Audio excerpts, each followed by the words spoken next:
I pledge allegiance to the flag of the United States of America and to the republic for which it stands, one nation, under God, indivisible, with liberty and justice for all. Morning, everybody. All three commissioners are here. Go ahead and get the board of minutes for January 14th. I make the motion, we accept the minutes for January 14th, 2025. I second it. Public comment? Go ahead, Elena.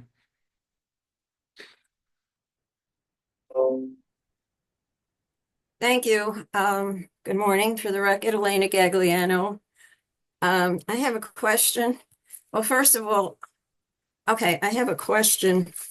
I'm going to pose to you, the chairman. What's the reasoning or purpose to invite the public for public comment for the draft of the minutes? Let's say that again. To you, what is the purpose or reasoning to invite the public to comment for the draft of the minutes?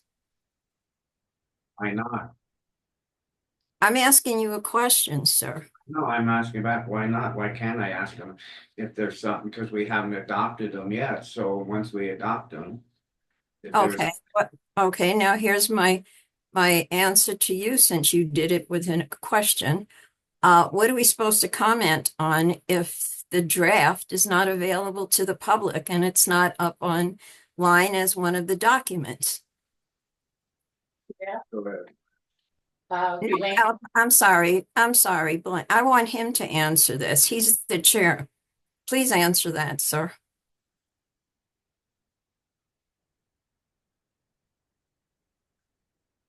I understand what you said, and this has been explained to you many, many times, and we've been told we've been doing it right. I'm not gonna get in a big old conflict with you over this. Blanche has a comment, go ahead. Okay, and I'll listen to Blanche and then I have a comment. Okay, so Elena, in our response to you on several occasions, we feel that we're doing this correctly. We also made it known to the public that you can request the draft minutes. And I know for a fact that you have requested those draft minutes. So when it said, is there any public comment? Anyone who possibly requested those draft minutes could make public comment. Okay, thank you. And going back to when I made the request, back in January 24, it was going to be a trial that the minutes would be available to me, but I'd have to ask for them. And it was a trial for 1 month. And thanks to Miranda, she does supply them to me. She does a good job. Thank you, Miranda. And I didn't realize that it was available to anybody to ask for a draft.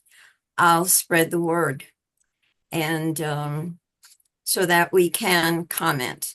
And so in the future, I will comment. I want to thank you, Blanche, and thank you. Okay. All in favor? Aye. Motion carried. We'll go ahead and go into correspondence. First one from DEQ. Dewatering general permit. It's a statewide region one. Just acknowledging it to us.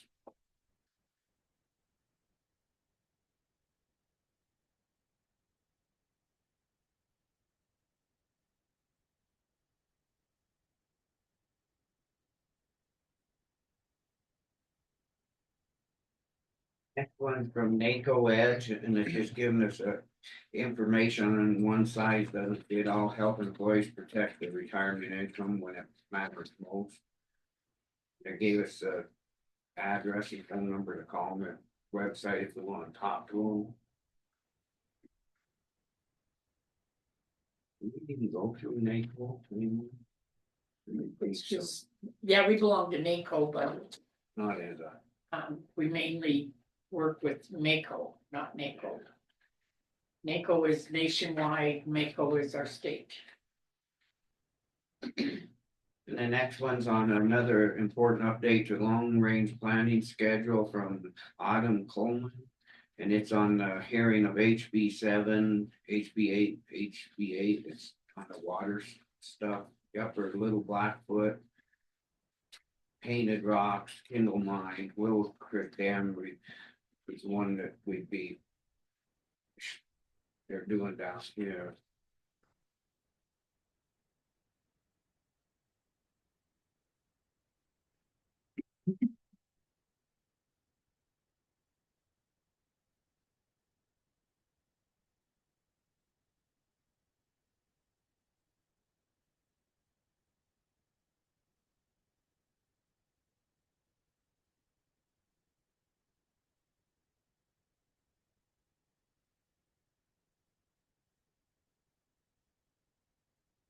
So as far as Granite County, it's House Bill 8 DNRC Water Resource Division in Granite County.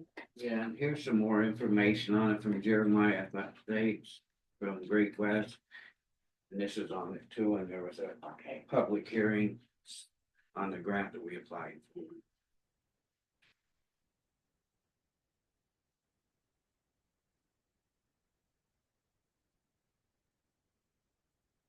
so this is for Granite County submitted the grant in the spring of 2024. So Yep. And this is the hearing on the 27th. Any public comment on the correspondence?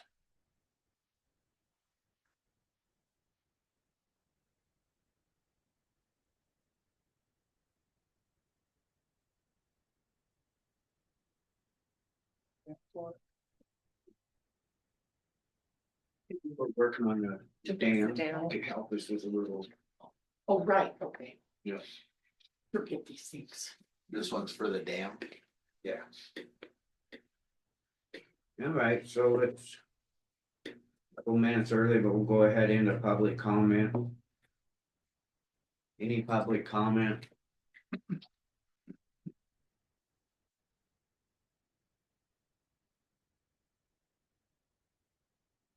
Go ahead, Elena. Thank you. On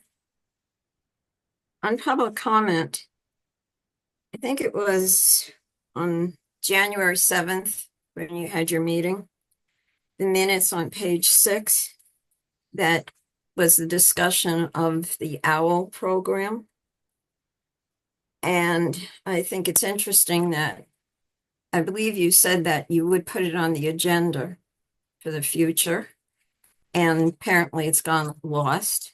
This is the 21st. I thought it was an interesting article that was in the newspaper, thanks to Luke Ulatowski. And front page, Granite Commission takes audio video improvement measures. And then on page 8, the last 2 paragraphs were very interesting. And so I'm taking this opportunity to comment on that. And has anybody contacted Mr. Plasteter from DIS Technologies to give a presentation on OWL? I don't know. Go ahead, Glenn. If we look at the minutes, and I think we approved the OWL in the minutes, and we have ordered the OWL. And our administrative assistant has reached out to DIS. As a matter of fact, we ordered the OWL from DIS. And they're going to help with installation, is that the right word? Installing, and we actually have received that, but we did not receive it in time for the meeting today. Thank Okay, you. because looking at looking at the minutes, it said something about the future discussion. Page 6,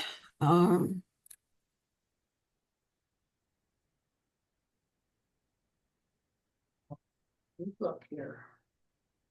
but at any rate, so, We you know, have, like, could could return it if it wasn't working right? And it was a little confusing. I'm sorry. So it's been ordered and they're going to set it up. When are they going to set it up? yes, I'll work on it Hopefully this we'll week. have it by next week. And we also talked with EIS and we felt that if we didn't like this, that we had a time frame where we could return it. So it will be on the schedule next week for at least a discussion if they don't have it connected. no, we're trying to get it we gotta get it, then get it connected. Elena, the equipment has been received and hopefully will be installed and running and up and ready to go. And I don't know, do you want it on the agenda that we have the owl up and running to go? Or if there was any type of reason why we didn't have it up and running, we can mention that. I think that would be a good idea just to keep us appraised of what's going on. That would be a good idea. Thank you, Blanche, and thank you very much for being my representative in this district.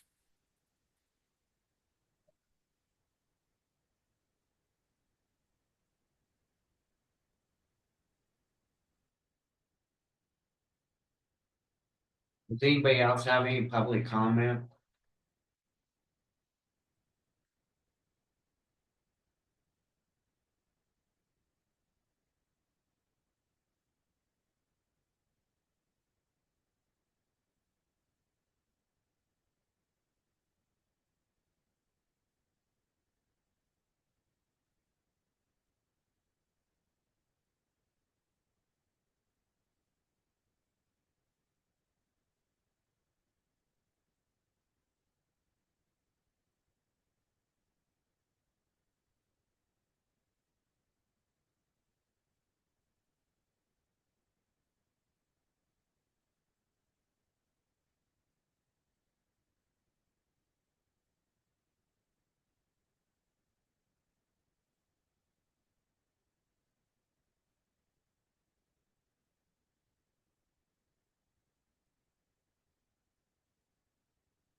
Your agenda item was for people to comment to be on video.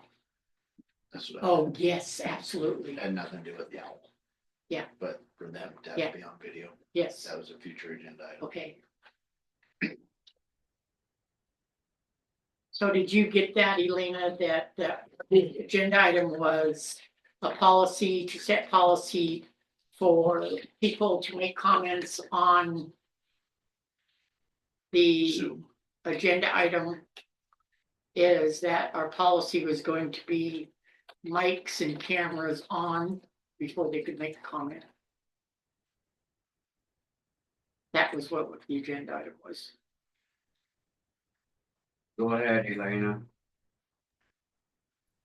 I'm sorry, again, I couldn't hear what Commissioner Kowalski said, and thank you for repeating it, but I still didn't get it. Public comment, yes, is for public comment. And then the discussion, when it's on the agenda, then that should be open for a discussion with the commissioners, then open for public comment, then more discussion, and then open again if there's a motion. So I don't understand what Commissioner Kolaski meant. I was saying, Elena, that the future agenda item that you were asking about was nothing about the owl, but it was about the public calling in to comment that they need to be on camera as well. That was the future item for the item for agenda that I saw in the minutes from the meeting 1/7. Right, I think that's what I saw also, but once you go to OWL and have it set up, you're all going to be seen on OWL. You don't have a preference of not being seen. So clarification on that. And if you recall, Commissioner Kolaski, I also said that the town of Phillipsburg has OWL with Zoom.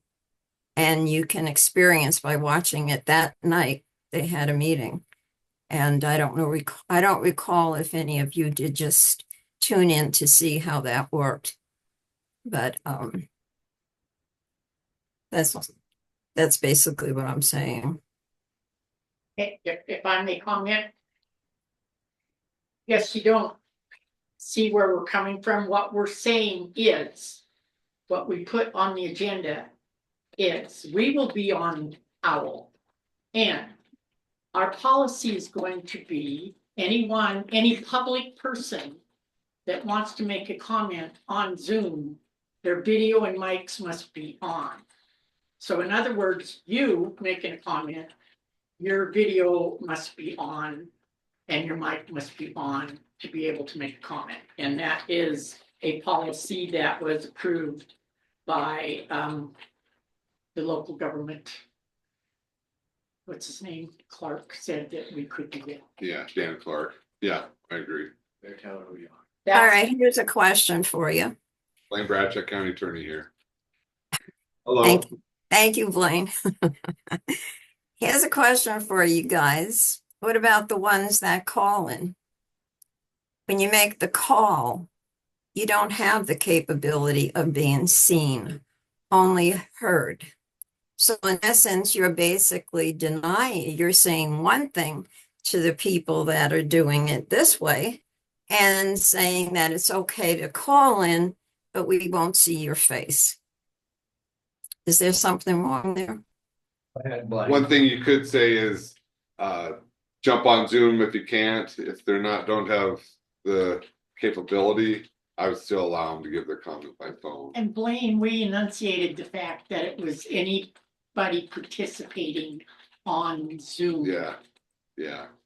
So there's just sometimes people aren't able to get on Zoom for, I guess they could, well, and there's a way to call in on Zoom too. We don't have the audio or the video. So you're saying that anybody who is on Zoom, if they speak, they have to show their visual. Yeah, I think that's what you guys are saying. But again, if you call in, you don't have to. We don't have a video on our phone. That's right. So instead of me doing this, all I have to do, or anybody who doesn't want to be seen can Here. just call in. For 3 minutes. That's what I'm saying. And that was my point on encouraging people to get on Zoom if they can. If they can't, then you guys could. Yeah, and Elena, you clearly have the capabilities of being on Zoom. Yeah, but if a person doesn't want to be seen, we're on a public doesn't want to be seen on, just like the commissioners. Up to this point, 2 of them refuse to be seen. Alrighty. We still have a couple minutes of it. If anybody else wanted to try to give public comment.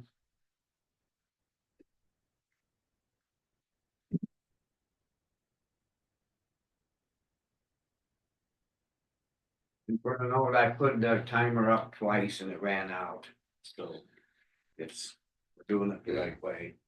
Is the OWL deal is ordered, right? You It's here. talked- Oh, they're gonna come hook it up. We got, yeah, I think DIS. the thing was, we said, now we gotta get hold of DIS, Yeah. make sure. We have IT And, capabilities. Miranda did ask him if it doesn't work, then they'll take it back. Yep. 30 30 days. days from 30 setup, days. I think, yeah. Alrighty, well, we'll go ahead and move into the weekly report with Road and Bridge Superintendent Paul Alb. He's not gonna be here this morning, we can call him. His truck's in limp mode headed to town. Don't know if it iced up or what. Ford. He did say that everything's going good, they're plowing and sand and putting lots of sand out. I won't be in today, I am in Missoula, broke down, I am available by phone if needed, everything is fine, that dump and road, thanks.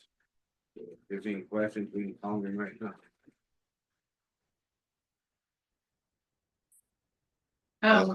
Before you go into public comment, what about did you have a chance to speak with them on rotating the bulk fuel purchases? I never, sorry, Blanche, I did. Well, this was something we were going to discuss. Yeah. I guess this needs to be put on next week. Yeah. Or you can get them on the phone maybe. Yeah, I never even brought it up to them. Oh, Yeah. That's my bad. but you're probably waiting for this meeting, huh? It was since it was on the agenda, you probably. Yeah, it was waiting on for the this meeting. agenda. Well, then I never brought it up to him to check and see. Okay. Oh, Yeah. Sure, get hold of somebody. Go ahead, Elena. Thank you. Here's another thing that I wanted to mention. This is on No, road. go ahead, excuse me. It's I'm- public comment. Road and bridge. You asked for public comment. Road and bridge. Now, I was talking. Did it? All right, I was talking and you muted my mic. Number one, you didn't tell me you've got 3 minutes and turned over the hourglass. Okay, you can do that in the future. Say there's 3 minutes. And that means you do not mute me for any reason that you want, Mr. Chairman. And that's something else you can look into. That's censoring my freedom of speech. Well, the hourglass is going, so just give you a heads up every time you call in, I'm turning it over, cause it seems that you ask us something and we try to repeat and talk to you and you cut us off. So- That's fine, but that's public comment, not Not- debate. You cut me off, just like you tried to do it. Okay, and once we go to owl, we will see the hourglass being turned over, so you don't have to say it. Thank you.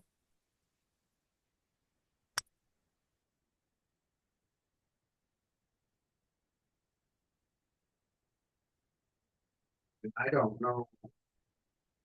I think they got all the permits and then Chad Lance was gonna get for burning, so I have to ask Ashley. Yeah, she brought them in. She did, you guys, I got two here. So if I set up a time, you can burn.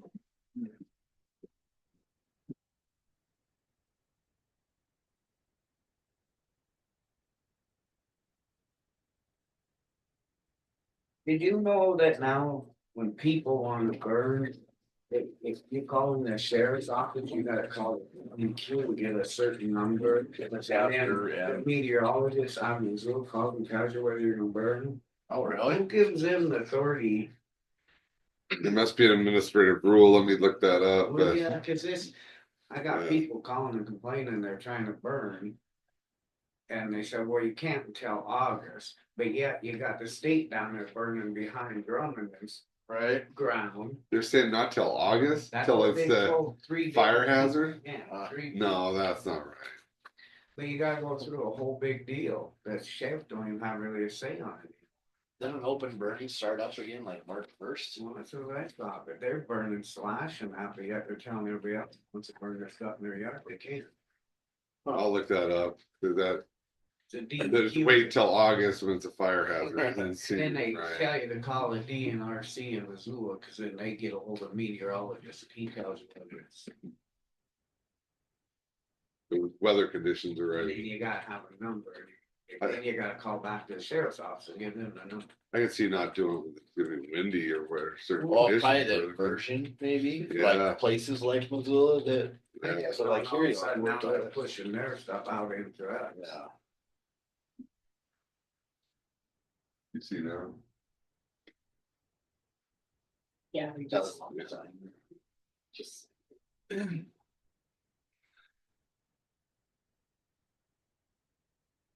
It's the maps. Or is this maps right?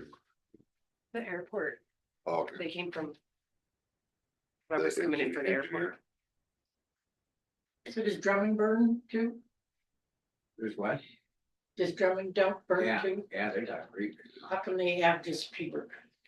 Should be two of them. Maybe that's why Oh, there's maybe two letters. Oh, that's probably why she gave it to. Yeah, this is Phillipsburg. I think it's. Oh, maybe it's the same. It's the same one, but maybe this is the only one they approved so far. Maybe this is the only one that he could get to. Cause No, remember, it's a different, yeah, 353 and 415, they have a number on. Yeah. Good catch. Good catch.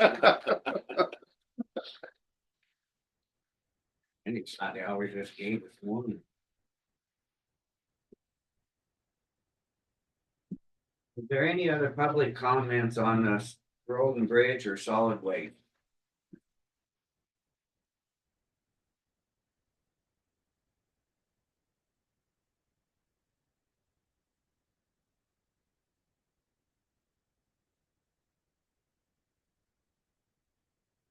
Saw Paul Thompson yesterday and thanks you guys for Henderson. That is taken care of.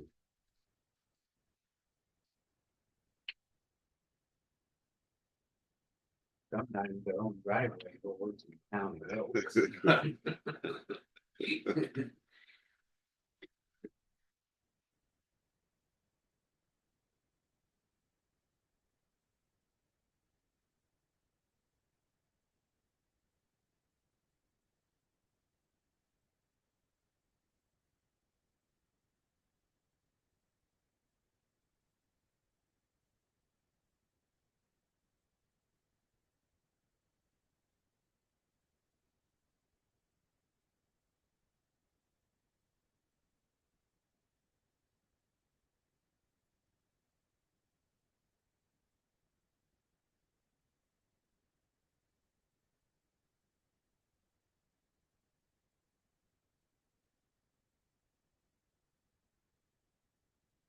Good day yesterday.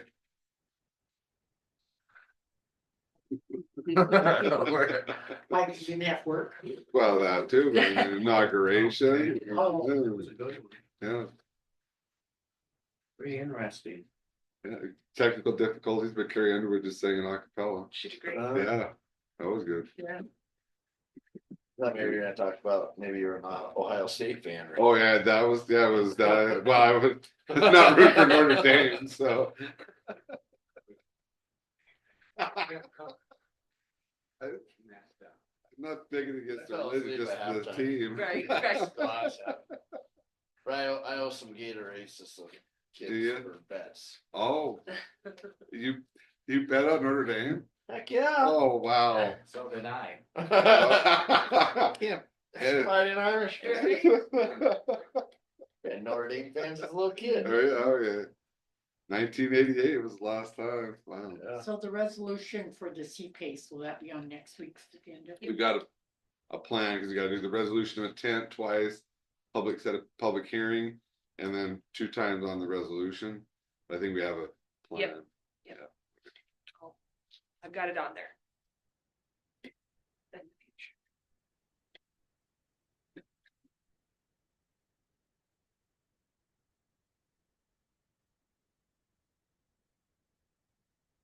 I didn't do a resolution on the road abandonments, just waiting to see what how you decided. But easily enough drafted out.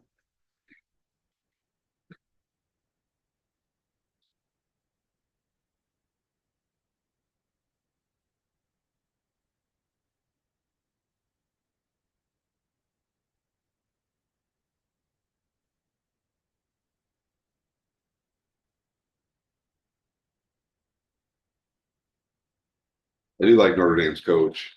Yeah, Yeah. he's pretty good good. coach. Yeah. Yeah, they'll be right there again. Yeah, I think so. And Sealy were they shooting high percentage Saturday or what happened? They're pretty good shots, yeah. It's Yeah. just typical Sealy game. Rough. Yeah.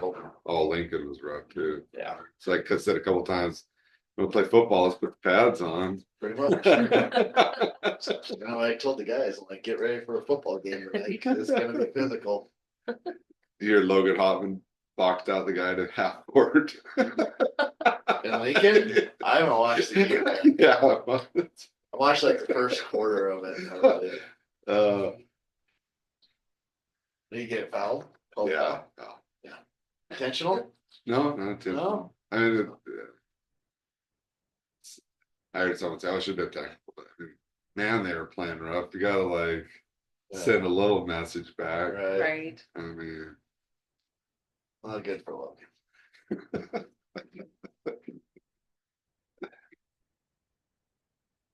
I wonder how physical it'll be Friday night. When we go down there. oh yeah, I hate playing in that cracker. Yeah. Watching games or play. Oh, yeah, I played in that same gym, Yeah. 1989. Oh, the old gym down there? In Lincoln, you're talking, oh, Lincoln or Drummond? Oh, we gotta go to Lincoln Friday night. Oh, too, yeah. But no, Friday night we come down. Okay. Drummond there. Yeah, that should be fun. But yeah, Saturday night, it's gonna be, it'll be a battle up there. We playing.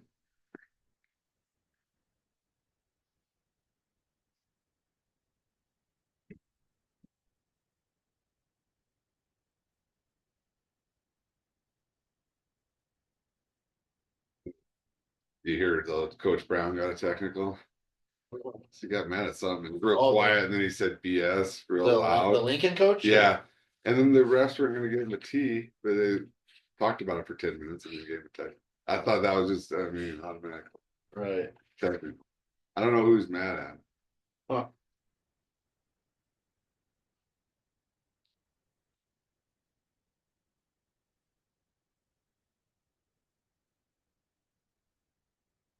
We'll go a few minutes early, but we'll go ahead into is there anything else on road and bridge?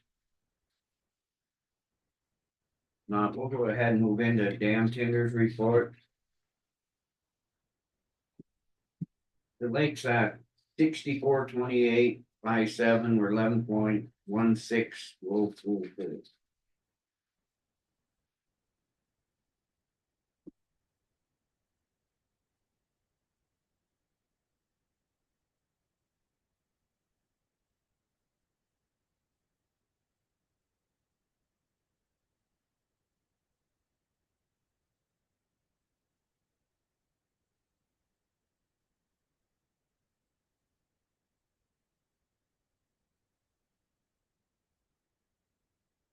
Any questions on this report? So we gained half an inch in elevation in water, right?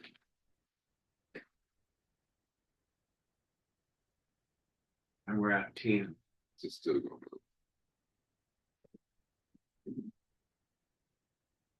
It's a foot below full, or Huh? it's a foot below full. 11.16. Yeah, So it's even better than Yeah. last year, last isn't it? week, yeah. Or last year, this time? I drove up and looked at Willow Creek, lower Willow Creek. Yeah, it's low. It's We can look at that really easy. Yeah, not getting the snow down there. Oh, sorry. so what's your, I'll make a motion to stay 10. Second. public comment? Being none, all in favor? I FYI, last year we were at 6429.23. So we were higher last year. Oh. Yeah, it was gaining a lot last year. Yeah, I thought. It,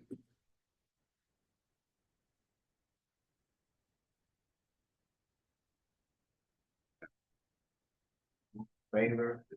yeah, it's- Aye.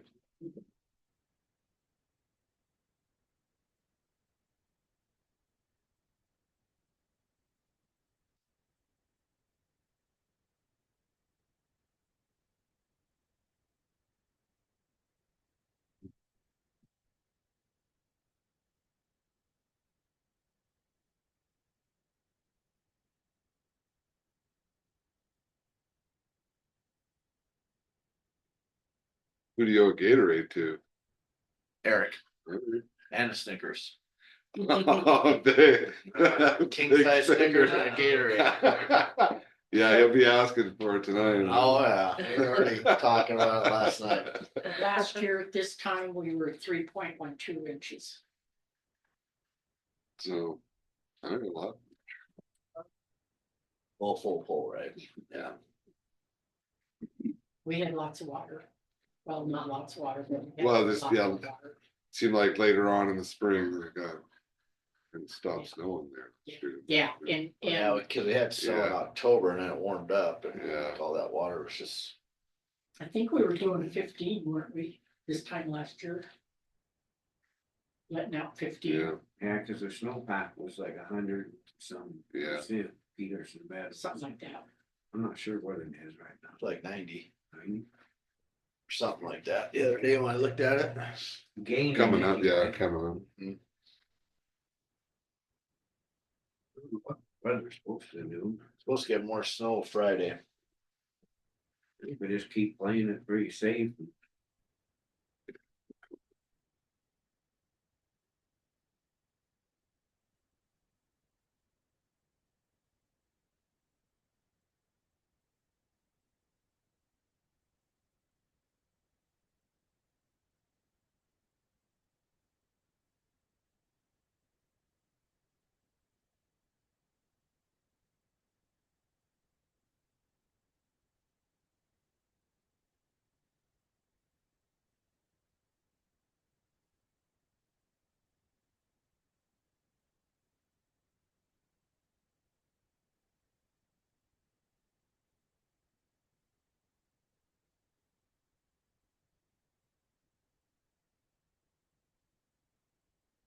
So Warm Springs is at 92% of normal.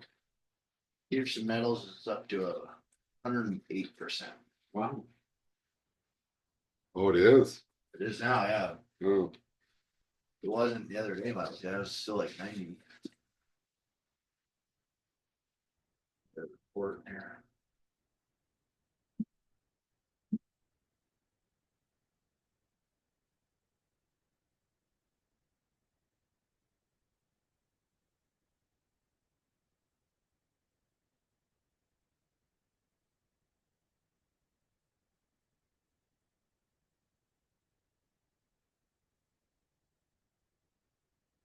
Feet of snow up there, it says. 5.6 inches of water right now. oh, equivalent. Equivalent, yep, snow water equivalent. What does that mean? So I mean, the snow could be either real wet or real dry, and so that sounds like it's pretty good there. So Yeah, for 24 inches and having Yeah. almost 6 inches of water. Yeah, it's good, so is that kind of wet snow? reasonable. Reasonable, yeah. And wet snow is better than dry snow? Well, you're wanting the Wet snow runoff, water. yeah. Some years, yeah, it's real, they talked about going up there and it's dry, so It's just dry, powder, yeah, yeah. powder, yeah.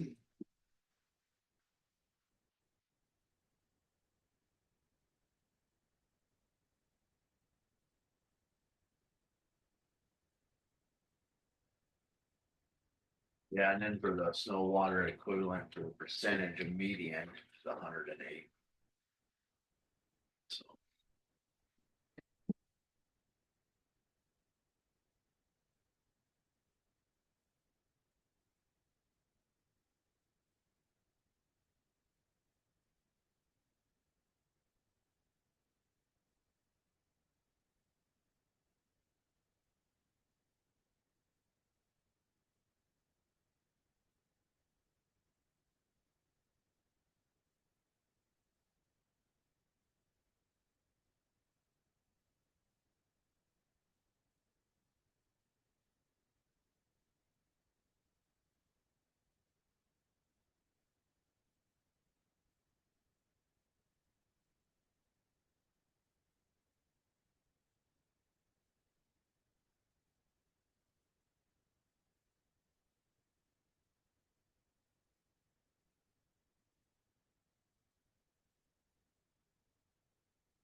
So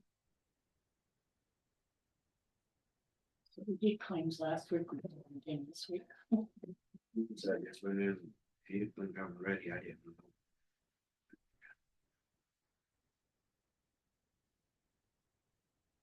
I didn't know if done the minutes. So we did do them like twice, but I didn't know we did. Yeah, she gave me, all the dates she gave me are pretty back to back. All the dates she gave me were pretty back to back. So 1 week and then the following week. Okay. Hmm. That instance, maybe they shouldn't be back to back. Maybe. There's certain stuff comes certain time. We used to have to do, we only did once a month and they had, the claims had to be in by the 10th of the month. And that's still on the claim sheet, so I think if we're going to be doing them twice a month, we need to rewrite the claim sheets, because on the claim sheet it says by the 10th. Which I guess, in order, I don't know. Just, Wonder if there, yeah, there must be any other ones that are coming in later that are yeah, necessary, Yeah. but, that are necessary. but, yeah, if they have a couple, anything. All Texas said Cam's insert issues. Did you get that one from? I did. Same, yes, I did. FYI, you just said, gave me a blank one, and you can't just give me. a blank. Who did? Howard, that Gary, Oh, Dr. Commissioner. oh, Dr. Commissioner Gary, what's his last name? Snyder. Snyder. You're welcome. Don't mix these up, right? I dropped him. Oh, I'm good.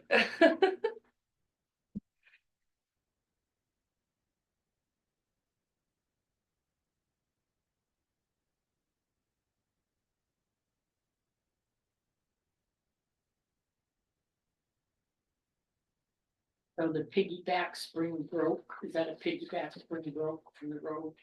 Is that one of our new little piggybacks? Or what is that? It's just what they call them, the springs in there. Do they break a lot? Well, no, a lot of times they're sitting on top, that's why they call them piggyback, because they're on top of each other. I see. I don't know.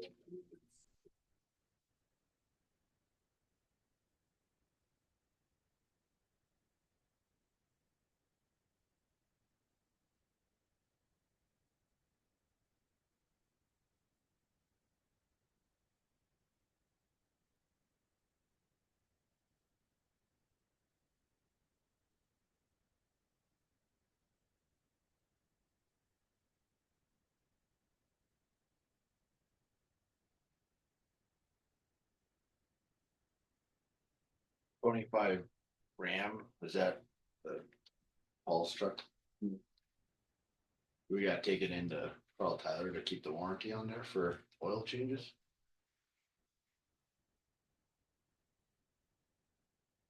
We change the oil in the shop, our shop. saves Yeah, 100 that doesn't void warranties. Right, Just gotta keep a record of it. for $116. Yeah, I don't know, that's something to ask him, I guess I remember. Well, I kind of asked you guys at one point, And we got a 19 3500 that went in for oil change too, for $140. That's Yeah. I don't know about bigger equipment. I don't know about, right, 3500, that's only a 1 ton. oh, I don't know if that's just something that, I don't know, we can start doing it in the county shop. yeah, but I asked that question. Don't we have mechanics there that can change oil? It'll be cheaper as paying oil than paying our guys to do it, so. I know with, when my Volvo was brand new, I got a free oil change, gave you one or a few? but I had to go to Spokane to get it. Well, you're going there for softball Yeah. anyway.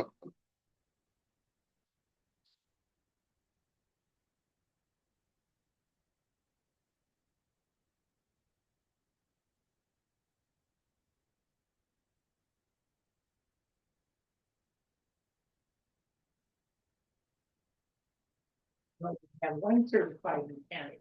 too. Bachelor's degree. Yeah.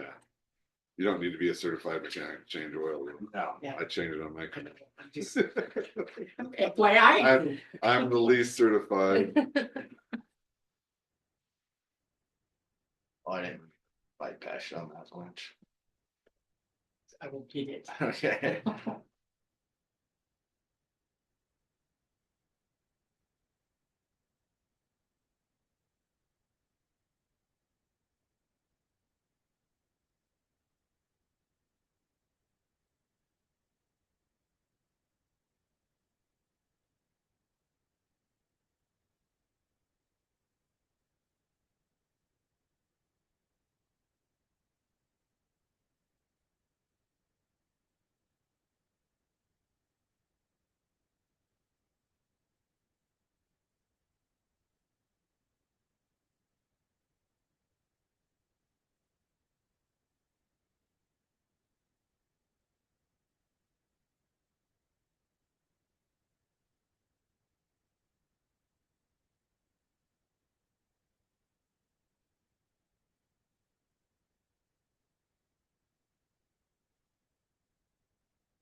Right. I don't want to be that person.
Signature. Signature. Error. All county commissioner signatures? I don't know what it was signed up. We don't ask On the- that one, yeah, I didn't know what that was. So it's making sure you sign off on the claim, maybe? I don't know. What's What is for? it? What is the? It's on that visa bill. Oh, I just don't understand it. So just need to sign.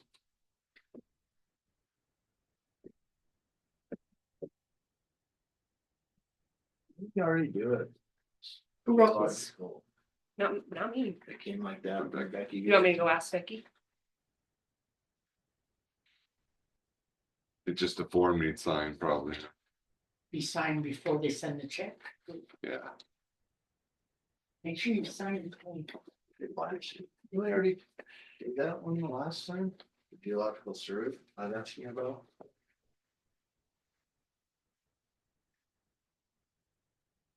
Yeah. It's Haven't paid again. out. Is this a different one? I don't know. Cause you questioned it. Right, last time, 'cause I didn't know what it was. What's that on? The geological USGS? survey? It's the same bill that we did last time. I thought, You didn't have to ask her.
I think it wasn't on the agenda. She said that. There was She said something like that, it was a letter I read last week. Yeah. Because we haven't paid it since. Yeah.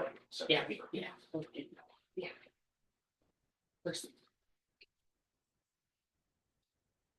Did we already pay it? No, it was last paid like last July or whatever it was. So I think it wasn't on like the agenda or a talking point of the meeting last week or week before. He was asking what it was, what. Maybe we had a letter from. Oh, Yeah. duh, That's what it was, I think. that's okay.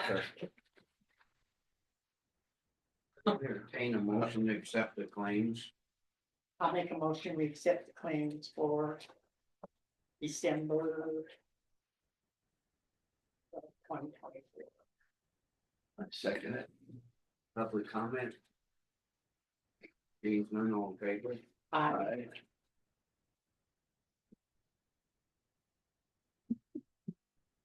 know I remember we talked about it. Yeah, so it was a letter, I think, I'm like, this is all about. I got you in trouble. How much did we pay? Last time we had to pay it like that.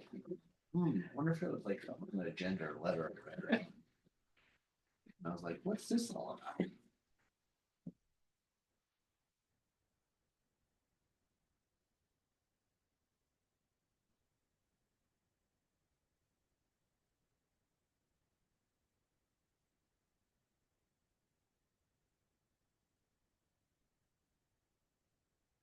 Fact, he said Chevy does their all-terrain inspection on the pickups, there's all we do it on all other equipment trucks.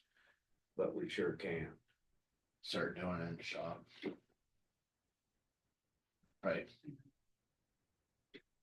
Especially if they got slow time. yeah. Yeah, I can see it. It's in an inch or something like that, but yeah. It ain't snowing or doing anything. Spend a half hour to change the oil real quick. That's where you're saving money. That's the kind of things you do to save money.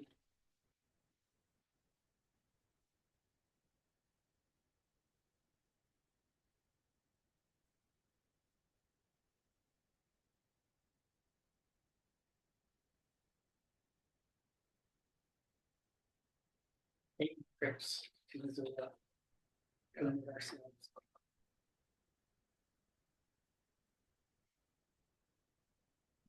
3 hours. Down there, back. Dollars for one of the invite costs. $300. Every time you do it.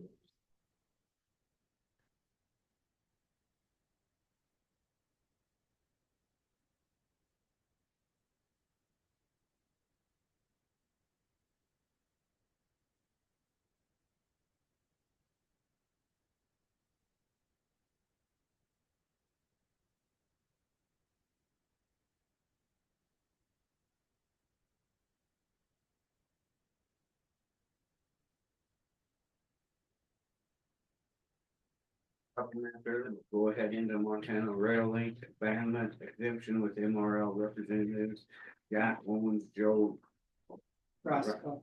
Roscoe, and Joe Gentry discussion. I see Jack. Jackson, Come up here. They're in, I think they're for. Their airport. Oh, your airport, oh, yeah. Oh, yeah. Willow Creek. Really? Oh, okay. Lower Willow. Get in Oh, here. got Jack too. Good morning. Hi, Jack. I'm waiting for the boss.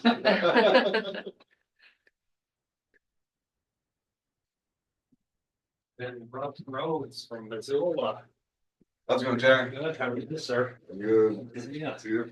How you doing? He's used to yelling at me. Paul, how you doing?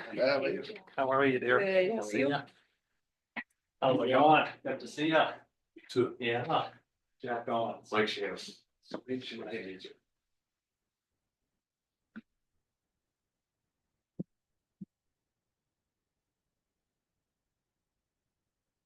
Zoom too, or? Joe Gentry's gonna join us on Zoom. Okay. Almost the weekend, we stay warm. Yeah, yep. Good game last night. You're not a Notre Dame fan, are you?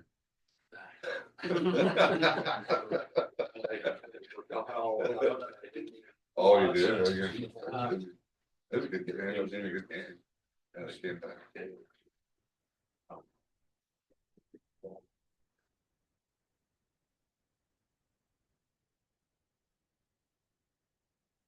It's 9:59 on my I computer. know. Getting close. 30 seconds.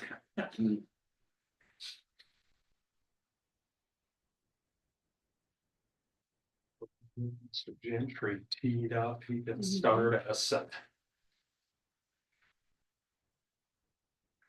Nobody on, yeah. Use the black string, What? top left. Oh,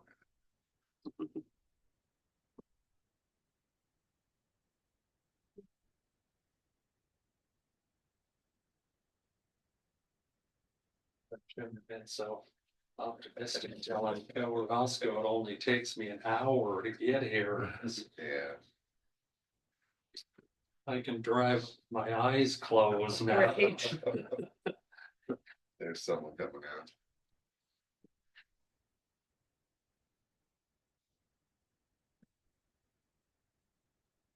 No.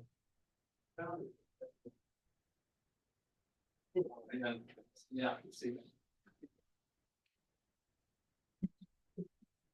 This is Joe Roscoe with Montana Rail Link, Blaine Bradshaw. Nice to meet the you. attorney. Blaine. Blake, nice to meet you. Scott, nice to meet you. Nice to meet you, Blanche. Paul. Miranda. Brandon, nice to Nice to meet you.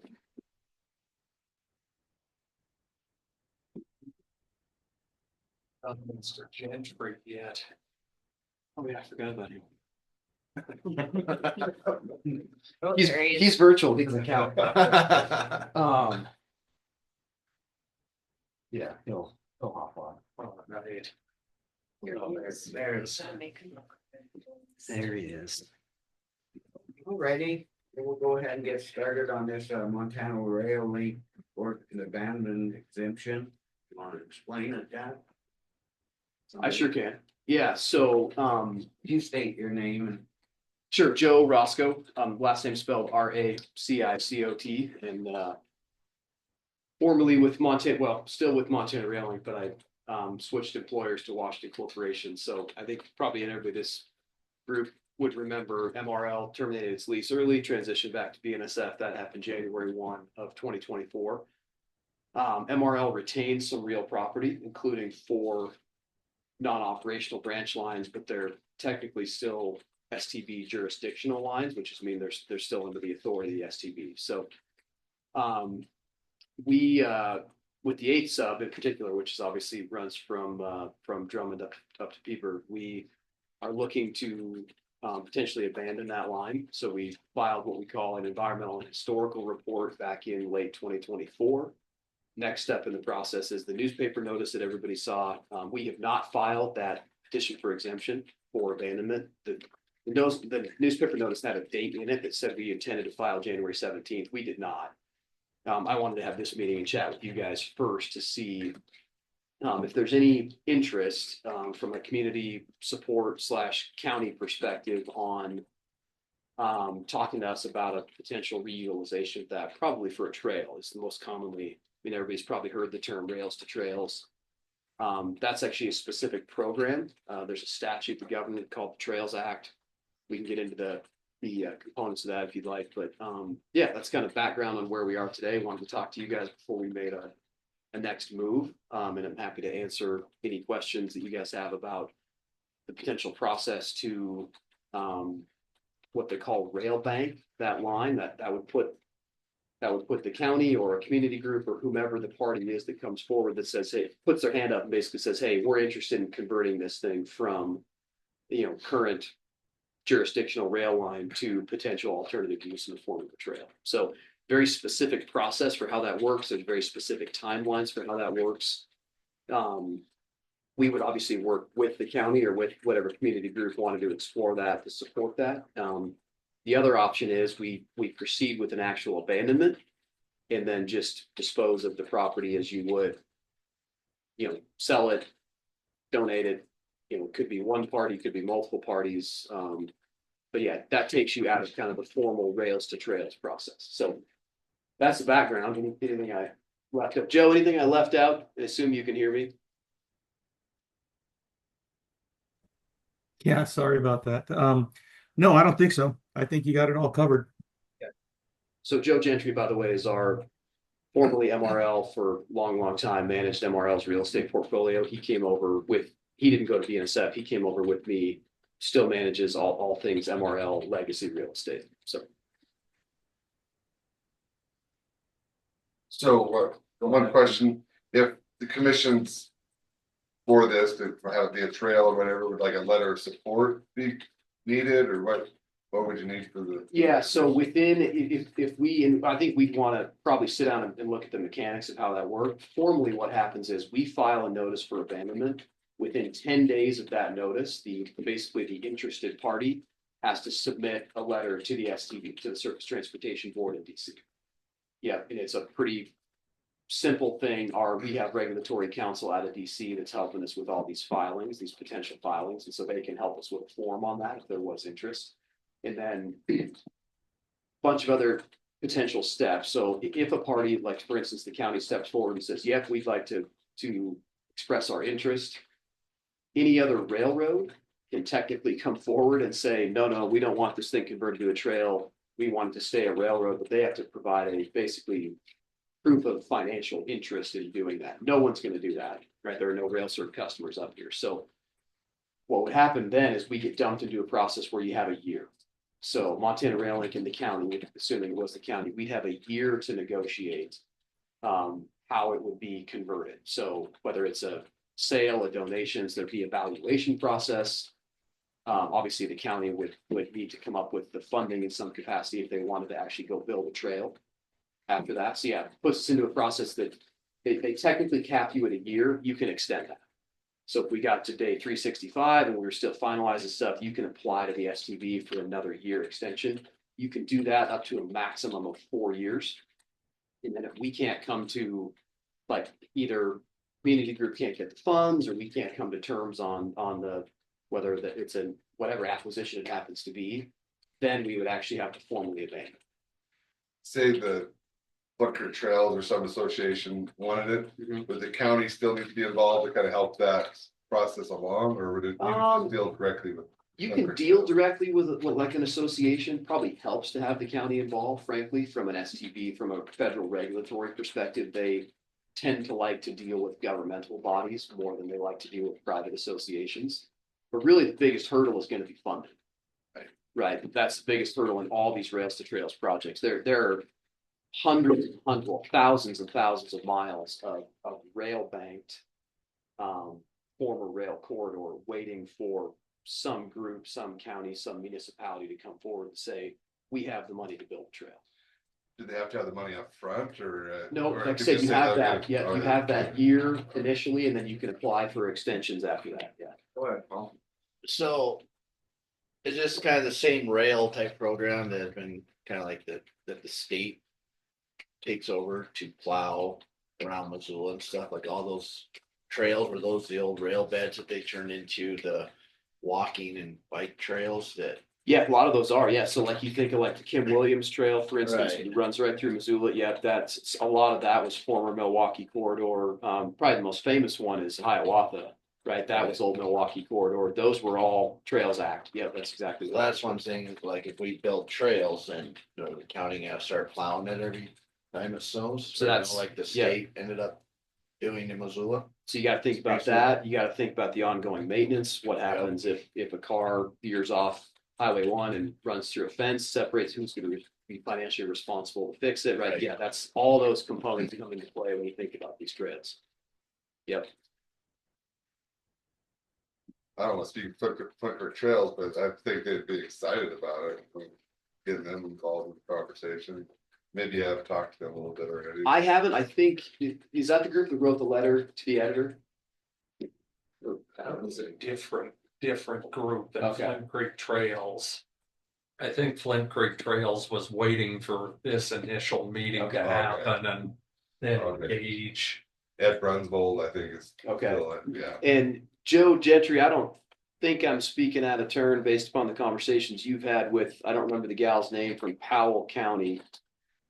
But there's a person in Powell County who I understand is the county planner who's expressed interest that they've received a grant. I don't remember the amount, 6 million-ish, I think. that does not have to technically be spent in Powell County. And so I think she had expressed some interest in being involved in this conversation in some capacity. Granite County was part of that grant process. Okay. There's multiple counties. that Okay. were involved. So yeah, nothing needs to be decided today. You guys can obviously think about this and discuss amongst yourselves. I will not file this abandonment petition until I hear back from this group.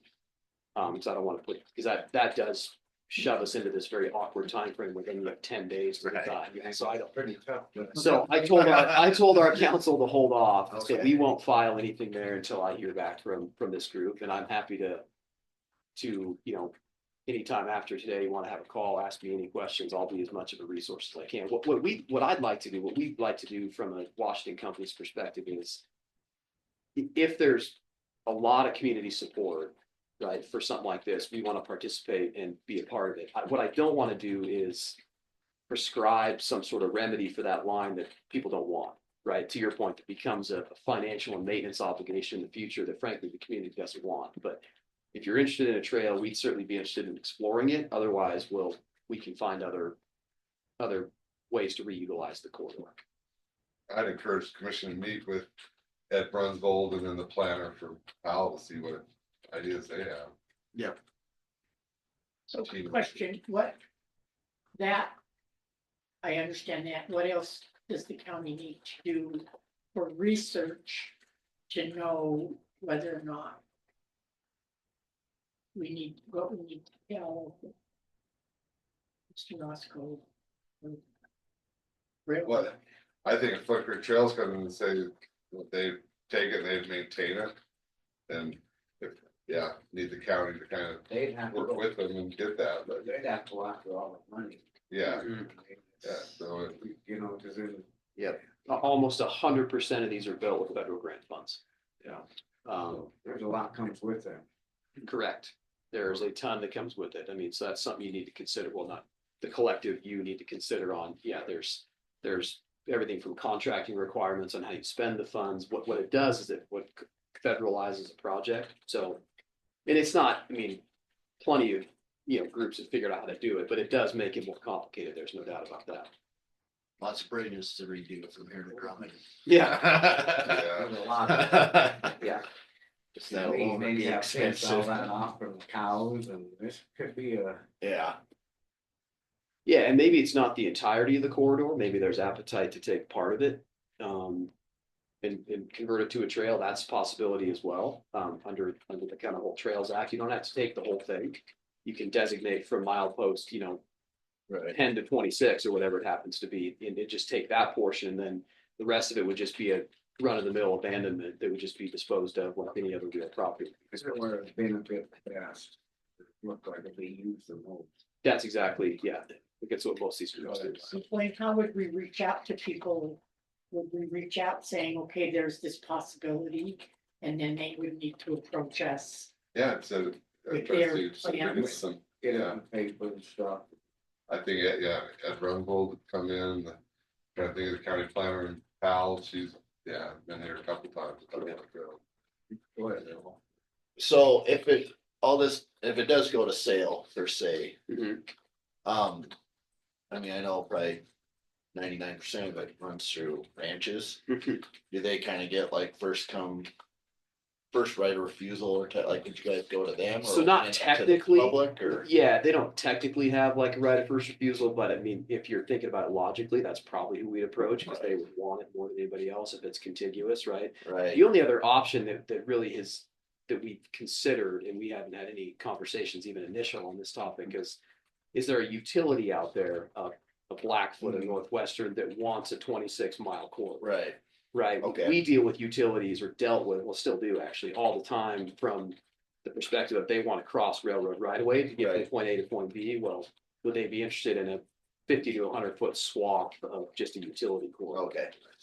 Yeah, the letter to the editor, that it must have been a draft that I saw, identified a couple ranches that may not be too excited about a trail running right Yeah. through their property, which again, understandable. And so I think those are some of the things we'd want to get all the stakeholders together Yeah. early on, because you don't want to get into this process and find out oh, we're gonna have a fight with Jack about running through his property, because then that, you're already up against a clock a little bit to begin with. So yeah, I definitely want to have those conversations early. Or if someone bought it, built some weird house or, Exactly. Just kind of, that's what I was kind of wondering about, if it was just Yeah. out for the public for sale right off the bat or. The benefit of going through this, the formal Trails Act, the Rails to Trails program, is it keeps it under Surface Transportation Board jurisdiction.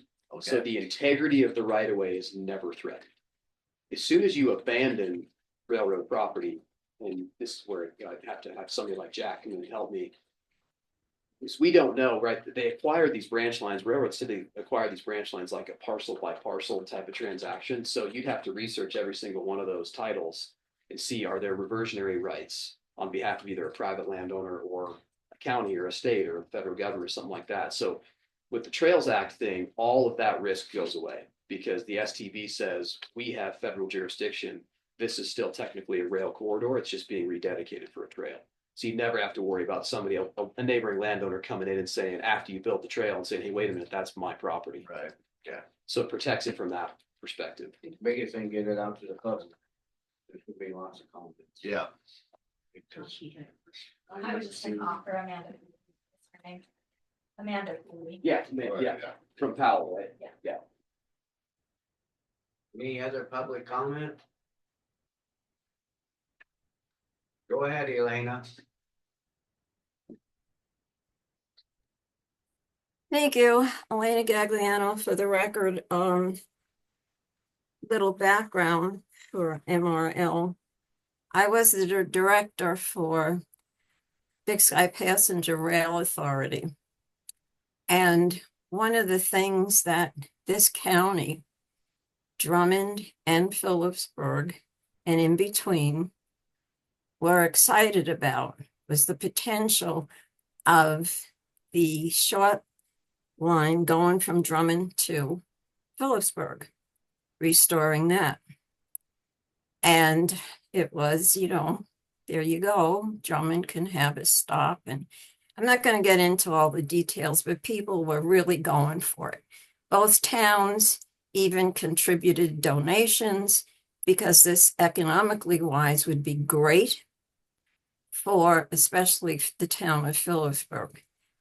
And when you talk rails to trails, I think our planner, Linda Bork, got involved with it when there was discussion over by Flint Creek. And the ranchers, property owners, they didn't want anything to do with it. And I remember at that time they didn't. And then talking to some of the ranchers through Granite County, they didn't want anything to do with that. So I should hope that this is on the agenda for a discussion. When this was brought up last week, I believe, Tom Rue, who's with the Chamber of Commerce in Phillipsburg, wanted more information. And so I don't know if he's there, but yes, the chamber would be interested. The businesses would be interested. And so I hope it is on the agenda because the potential for a tourist train is great. And also when the planning board got into doing a new growth policy, we had an organization in Phillipsburg that was promoting that tourist train until it was disbanded. But that was in the original growth policy draft, getting that train going as a tourist train. So I think there should be more discussion, definitely, where the towns would be involved in the chamber and anybody else. Thank you. Public comment? No, I think first you get it on the agenda, get it out to the public in a couple of weeks, give everybody time to start thinking about it. Looking and see who wants to and the financing. I mean, it's not just a rabbit trail. Yeah. A lot of work. Yeah. So how do we reach out? Eyes and stuff. Huh? Just, how do we reach out? Do we just, Well, I think person maybe put a little article in the paper about this. seems like, and then just get it out on the website. And however we can get it to the public, start mentioning it around and. I mean, the ranchers are the ones that come. And then have a public comment. Yeah, just a couple of weeks, put it back on the agenda. I know it's kind of shoving it out there, but we gotta give them time to. Well, I think that's fine. Yeah, Okay. like I said, we're in no rush. Okay, that was my next question. What kind of timeline?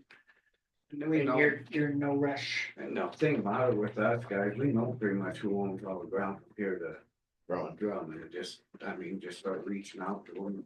Yeah. Get them heads up and they can go from there. And I'm happy to attend public meetings if you want to answer questions about the process, and yeah, I'm happy to do it. Maybe in 2 weeks, we can have it on again so the public can get involved, and then if you could come back in 2 weeks and you can explain a lot better. Yeah, you how bet. this stuff goes. In how long? 2 weeks. 2 weeks. We gotta give them a couple weeks, so Yeah. they're gonna start calving and stuff, and it's. I If know you have, ranchers are gonna if you have 2 weeks, it'd be like one notice in the paper. So we should have it at least twice in the paper, do you think? So I do it 3 weeks out. Oh, 3 and do weeks it out. Twice in the paper. Yeah. Or is it too late to get it in the paper this week? Yeah, Mm. well, yeah. Just to get it out there and be all right, 'cause it's gonna be a big deal. Yeah, it's gonna be a hornet's nest. The 11th or 18th. Anything else? Yeah. What day? The, 11th or 18th would work. Either one. Give it a little bit of time on that Yeah. one, cause it's gonna be, I get filled up. 18th of February. Yeah. The So we 18th. want to reach out to Powell too. What was her name? Cooley? Amanda. And Ed has already reached out to Okay, me and alright. a Okay. few other people, so I can bring them up to speed as well. thanks. Righty, sounds good, thanks, but yeah, we'll probably have you come back though. Yeah, you bet. Is there anything else, anybody?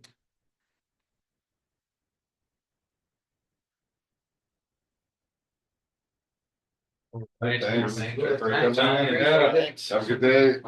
Yeah. Thank you, guys. Yeah, thanks for your time. Spend some time up here. Yeah. Thanks. Thank In a couple weeks. Yeah, thanks for that. All right. All right. Thanks, guys. See ya. Thank you. Yeah, thanks, Dave. Oliver, if you need anything. Okay. All right. All right, we're running just a few minutes behind, we'll jump right into the quarterly Board of Health meeting, it's set the agenda posted. Well, that's cool. Where's Buddy? He's here. Didn't hear him. Where's his coat? It's over there. there. He just took it off, yeah. Too warm. Let him out of the house. He has a Carhartt. That's an animal. Doesn't Jackie run this? She's on it. She's on. Oh, okay. Saw it up there. All right, go ahead, Jackie. Sorry, I was reading it. Well, wasn't Ashley the chair, or is that, She's not anymore. oh, she's not, okay, alright, okay. No, I think it's. So should the chairman of the, We need to select a chair, so I think that should be, yeah, I do that, Scott. Cause it says a call to order, then approval minutes, then it goes to the chairperson selection. That's what I would just move to select a chair, then start it. I'll move to select a chairperson for the Granite County Board of Health. Do we have anybody? Who are the other two that are on? who was Ashley? Who was the other one? I don't. Would it be Kira? She's the, It's not on. So this is Jackie. So the three commissioners are on the Board of Health, Ashley, and then we had one seat that was vacant. So now we have two seats that are vacant, with Ashley being, her term is up in October. well, Do you have anybody that wants to be on there? No, Debbie's been trying to recruit a few people. It's would be preferable if they did have a medical background. For to advertise it for a couple weeks. Okay.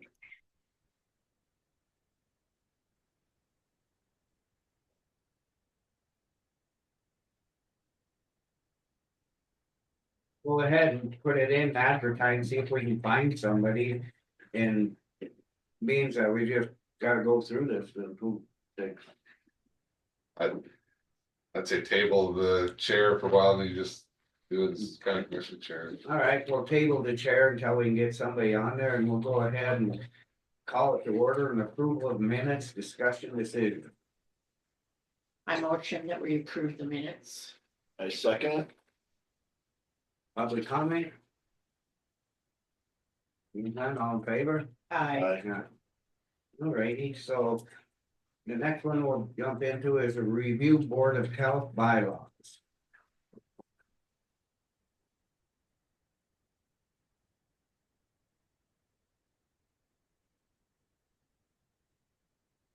Have them? I don't know.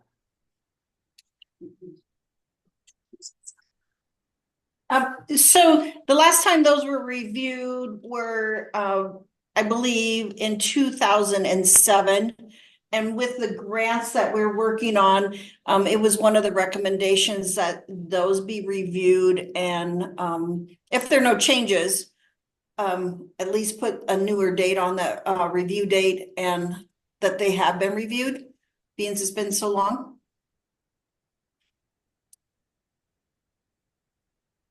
You got it in? I have not. Oh, no, I'll go- we haven't reviewed them, we should all get some and review them and put them on.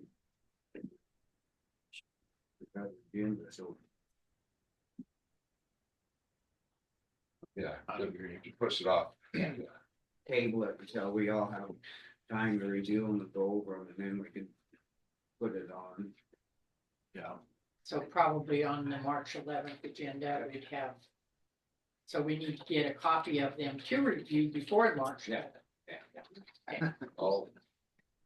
That sound all right, Jackie? Yeah, I thought we had gotten yes, that will work.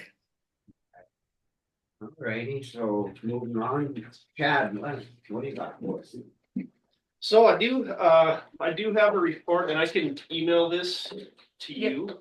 Just to, and it's just notes. Yeah, So, that'd be but great. I'll email it to you. So as far as the last quarter, just kind of a brief, what's going on with our programs. The last quarter, our on-site septic installations are still going strong. We had people still putting them in until pretty much Christmas.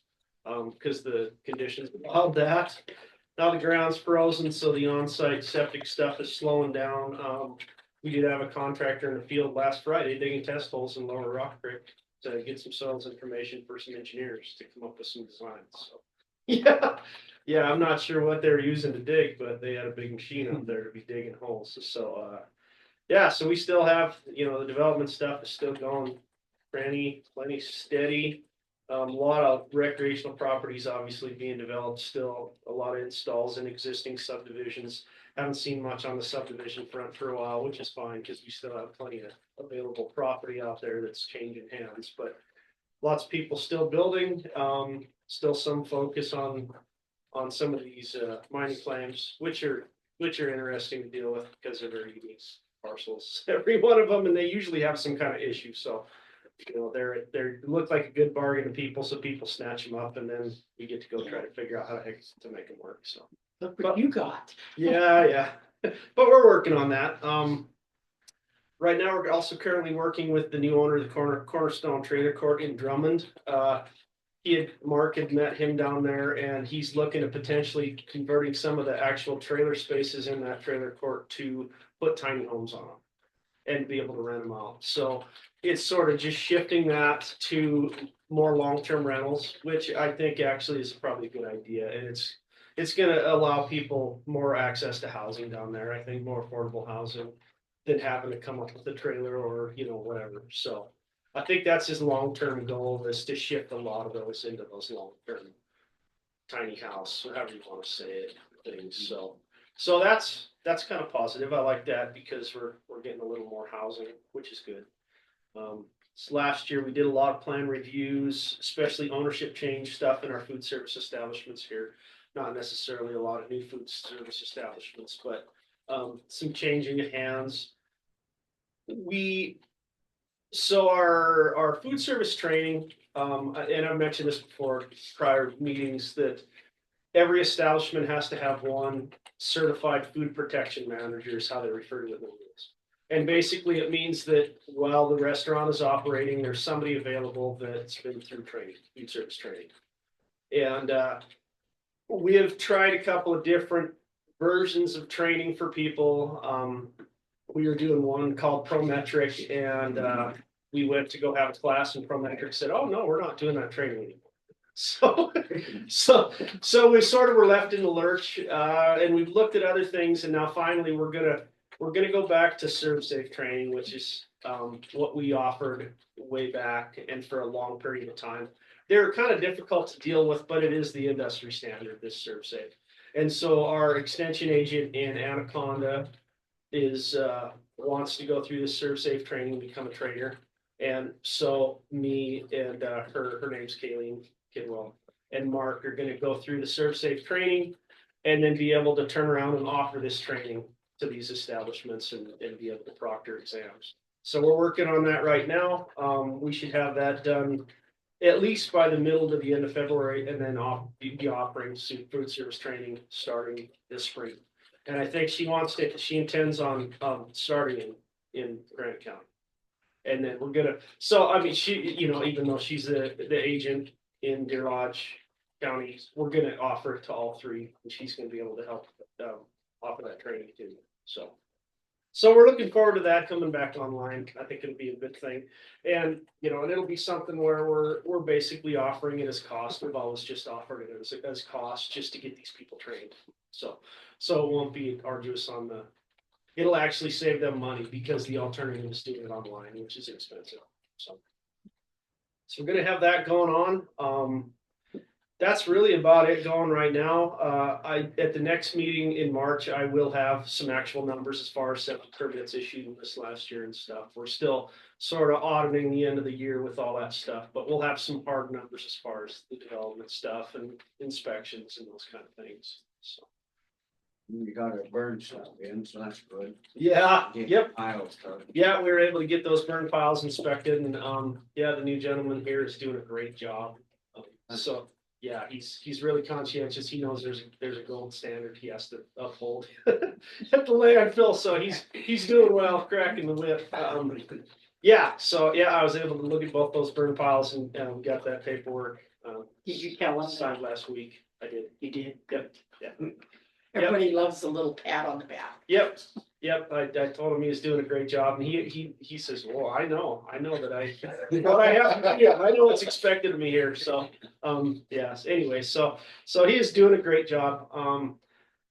Speaking of landfill, the other thing we were talking about last fall was potential for a septic system at the landfill in Drummond, and I think we just kind of got weathered out on that one. So I look forward. That's probably going to come back to life in the spring. Yeah, I'm sure it is. It just got behind it and there's stuff going on there. Not move a few things there. Yeah, it's complicated. I met the contractor and Paul out there, and we walked around, and yeah, it's not really straightforward, but we'll figure it out. We're definitely going to figure it out. So we'll get it that way. So that's kind of it on my world. Right. All right, Amanda. Amanda Bohrer, Bohrer. I am a tobacco education specialist for the Tri-County area. And just to start off, we're in the middle of a sticker competition statewide. We encourage youth to participate by researching some of the data for tobacco and e-cigarette dangers and things like that. And then encourage them to put their digital skills, art skills to use. So this sticker is last year's winner. That winner came out of Powell County. We did it 2 years before that, and the two previous winners were different counties, but it was really exciting to get a student out of the Tri-County area to win the first place competition. This year's theme is My Life, My Health, Ghost Big Tobacco. So we have a lot of ghost related stickers coming in already. Just promoting that in the school. It does require them to sign a pledge saying that they will be tobacco free for the next full year and that they will educate on the topics that they learned about when they researched for their sticker. And then they get an interview on the state website and React channels and Instagram and stuff like that. So the kids are, I mean, that's kind of things that they look forward to. There's a $50 Amazon gift card that's attached to winning that competition. And it coincides with Take Down Tobacco Day, which is April 1st. So we try to get the competition done in January, then we get the stickers printed, and then we get them to all of the students before April 1st. So we're in the middle of that right now. I did submit a report. If you've already seen it, I'm not going to repeat everything that's on that report, but I do have additional information. So the school assembly, we brought Chris Menard from the Office of Public Instruction down on December 13th, and she spoke 2 assemblies here in Phillipsburg. She was able to do junior high for the first presentation and high school for the second presentation. I'm estimating around 100 students attended, 25 in the first and about 75 in the second.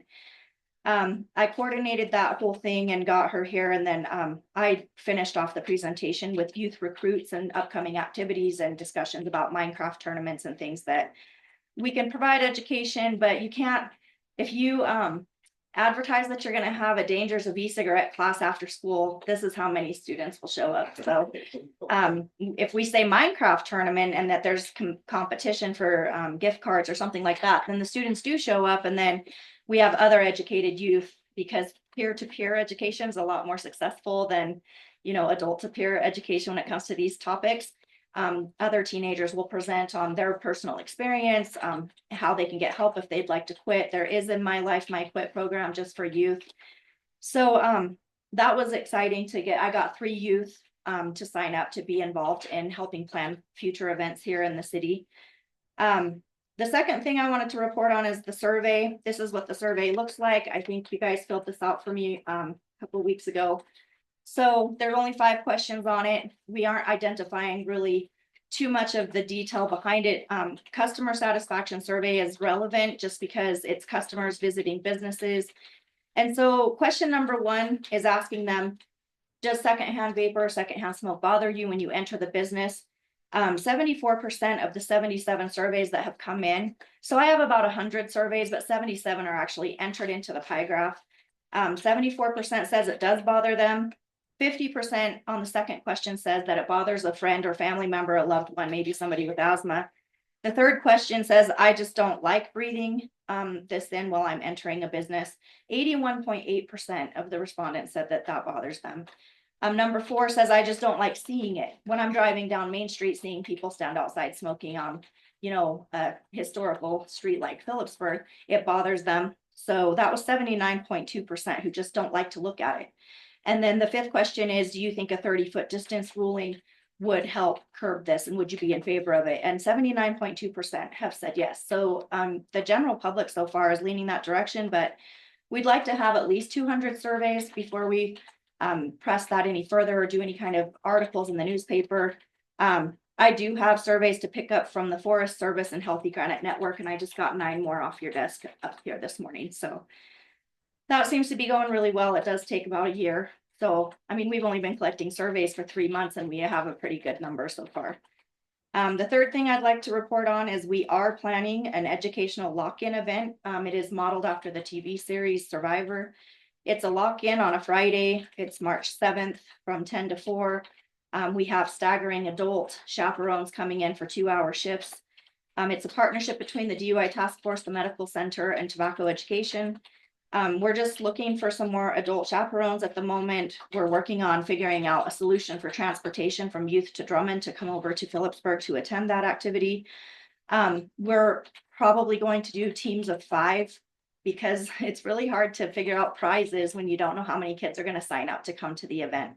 So if we break them down into 5 and we have 5 prizes, then it'll work out well. And if we get a team of 3 that wins, then we'll just redesignate those prizes to a future activity. We do have several committed presentations on that schedule. So it's a mixture of fun, food, and games, and then education. So we've got the Powell React Youth Coalition will come over and talk about how teenagers can quit if they've already started vaping. There's a good chance that 25% of the youth in this school vape because that's the statistics for Montana, but our numbers in Tri-County are just a little bit higher than the state average, and then our state is higher than the national average. John Piaquadio is going to do a speech on THC and his own personal testimony. He is an addiction therapist in the area. The sheriff is going to do underage drinking, cost of a DUI, and the MIP. And then 3 more that are potentials but haven't 100% confirmed. We do want to talk about mental health and suicide, and Dustin Keltner has volunteered to do that. He also has volunteered to be the MC for the entire day. And then Highway Patrol, our Highway Patrol officer on the DUI task force threw his boss under the bus. So his boss is probably going to do a presentation on substance related traffic stops and what the Highway Patrol officers are seeing out there on the streets. Just, alcohol isn't the only thing that you can be under the influence of. And with vape pens, THC is a big problem. So dual use and intoxicated driving. And then we've reached out to a couple of first responders, ambulance crew members, to maybe possibly combine with the Highway Patrol and do a little talk on substance related ambulance calls and what they're seeing on the other end after the damage is already done. So even though it's tobacco prevention, I always find that it's easier to partner with other people that have a shared common interest. It might be a different substance, but if we can all pull together and create one big event where youth are getting multiple angles of education, it's a lot more successful, and we have a lot more healthier, strong partnerships. The idea behind it is to outwit, outplay, outlast. There's a mental section on teaching and quizzes, trivia. The physical aspect is little mini challenges, untying knots, putting puzzles together, races. I think my most favorite thing to incorporate is having them eat baby food, like turkey dinner through a straw. You have to, whoever does that the fastest. So, and then outlast is the social game. And so you start off with building your team, and you get a lot of art supplies, you build a team flag. We do cover things like team building, teamwork, trivia, coping skills, and refusal skills. So the whole entire event is prevention education minded, but we have a $2,000 budget from the Granite Medical Center. It was a grant that was received for specific tobacco prevention a couple of years ago, and there is $4,000 in that budget, but I'm only going to use half for this and then create another event, probably late summer or early fall. So that You need is like a bus for transportation? something, a bus driver, a bus. I have budget to pay for a driver. I can afford the gas. We've got, so far, our budget is doing really well. We've covered the cost of the pizza from the Friday. Maybe working with like Marty Sackman has the buses, his number. Absolutely. That is just one element that hasn't been figured out at the moment, so. Okay, But the superintendent of Drummond is very excited and wants his youth to participate if possible, so they will be invited. Transportation could be, if we can offer it, it would be great. If we can't, they're still invited. They just might have to do some carpooling or something along those lines. But anyway, so that's where I'm at with tobacco prevention in Phillipsburg and Granite. Thank you. You are welcome. All right, nurse report from Deb Robinson, vet report. All right, Debbie Robinson, public health nurse. We just thought we'd give a quick update on all of our grants. We've been pretty busy the last 3 months.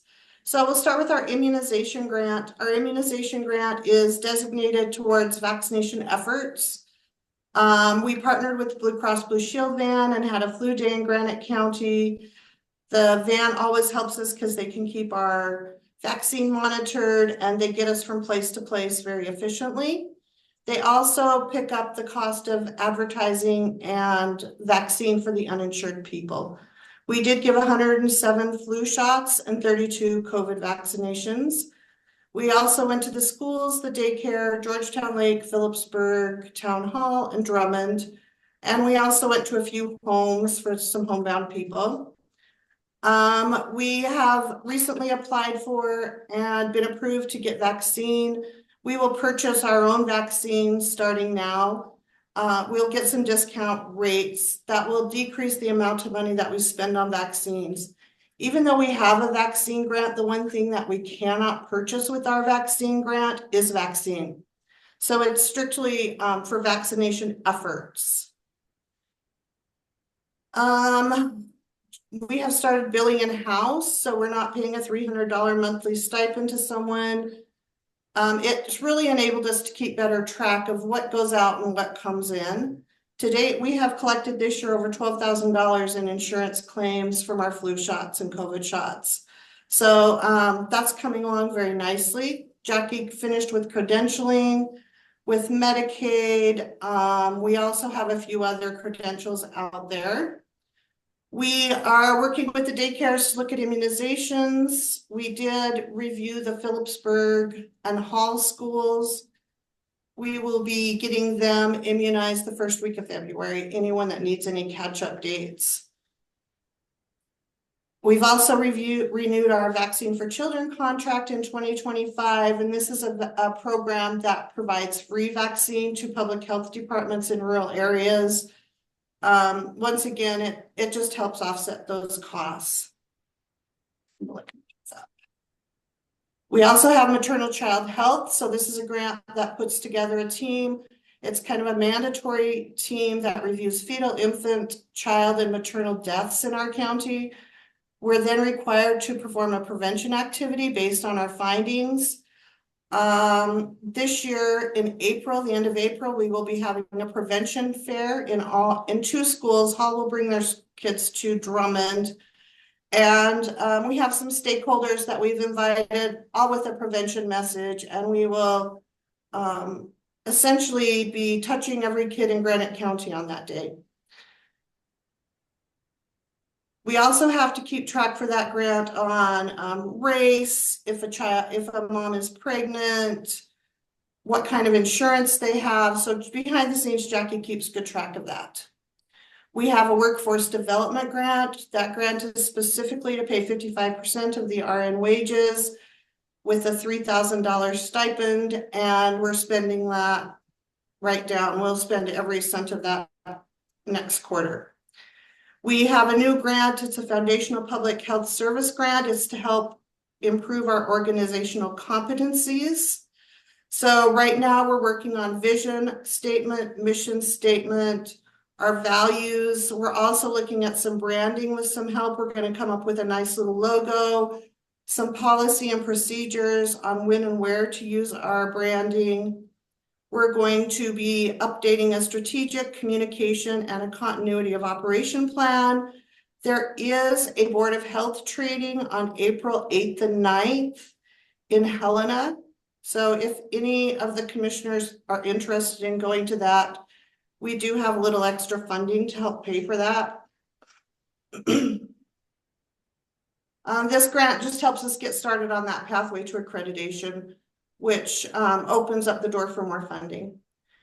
We also have a health education grant that should be coming soon.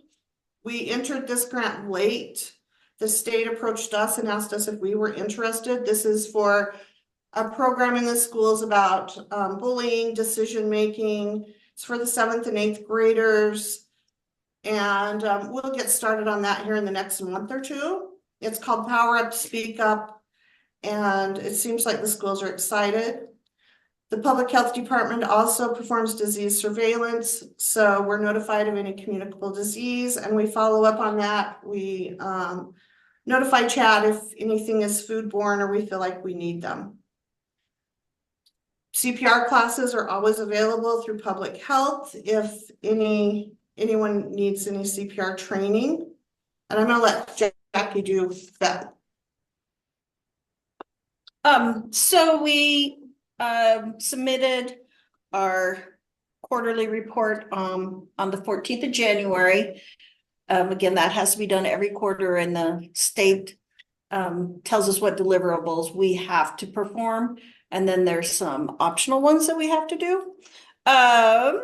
So we also are helping Amanda with the lockdown day. That will be a fun day to do.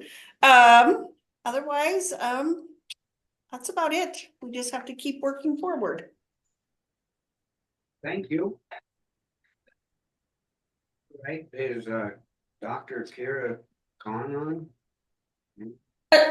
She was going to Denver. She was going to be gone to Denver. She had spoke with Deb and didn't know if she would be in cell service at the time of the meeting or if she could join or not. And I don't see her on here, so. Alrighty, other than that, then we'll move on to officer report.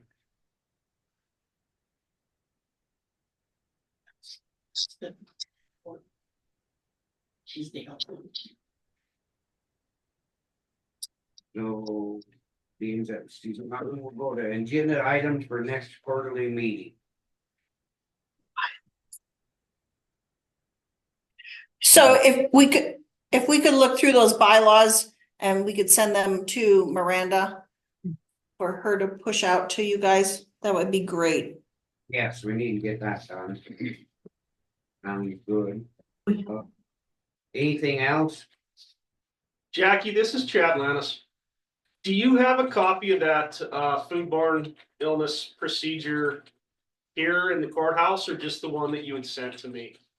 I think it's just the one I sent to you, Chad. All right, I'll get it signed and sent back to you. I wasn't sure if there was a copy here for the chair of the Board of Health to sign as well, but I did print that off. We looked at it and I'll get that back to you then. Okay, and we do have one more question. This is part of the grant process that we're working on. Who do we contact to make changes or update the website and the information on the public health section of the website or of the county website? Say Miranda. Me and Eric. Me first, then Eric. And then if there's something, she can get with us or whatever, but if you need something changed or on the website, I just work with her, Jackie. Okay, sounds great. Thank you. We got public comment, Elena. Thank you for the record, Elena Gagliano. And there are a few things that I wanted to comment on, but you have the tobacco and vaccines and everything. And I've noticed in attending other meetings, other counties, cities and towns, as well as on the internet, that there's a growing illegal drug problem in Montana. And especially with overdose, illegal drugs like fentanyl and meth. And I haven't heard any discussion about that. To me, especially the younger people, tobacco, I think they're all into something worse. So I no discussion on that, which I think is very important.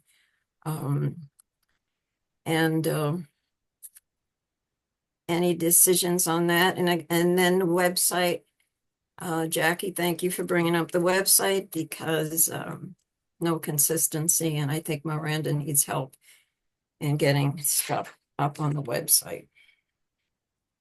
So that's my question. Anything being done about the fentanyl meth problem that's becoming a major problem, especially with the Mexican drug cartel coming in. And they're making their scene even in Missoula, so it's close. Go ahead, Amanda. There is a prevention specialist that works for your county. Her name is Dawn Rice, and she does cover alcohol with underage and adult binge drinking, also THC. So she is a partner of mine. I have done that work in the state for a couple of years. So even if it's not my job through public health, I still work actively on those things. And that is why our event has combined efforts that we're offering the high school. So there is a person here. She's here 20 hours a week. She works for Butte Cares and underneath the block grant. So hopefully that's helpful to your commenter. Well, yeah, that should be part of the report, I would think, on the quarterly report. So we know that something is getting done. There was a situation here in Granite County, I'm not going to go into it, involving a young girl. And so that's all I have to say. Thank you. The president yesterday signed an executive order declaring a national emergency for the border. So there'll be help coming there. All right, well, thank you, everybody. The next meeting, Health will be March 11th, 2025 at 9:30. We're, move on, we're adjourned. Thanks, everybody. Good job. Thank you. Thank you. I'm so sorry. Oh, no, no worries. Yeah. It's good. She didn't get the number. Oh, you did? Oh. Yeah. Okay. Talk to you on the phone. Okay, yeah, sorry about that. I'm gonna meet you. No, it's good. It's, so Marty Sack, the, he has the bus contract, yeah, and he got drivers for, yeah, a smaller bus, that type of stuff, so, yeah, all right. I'll reach out to the boss, let's go.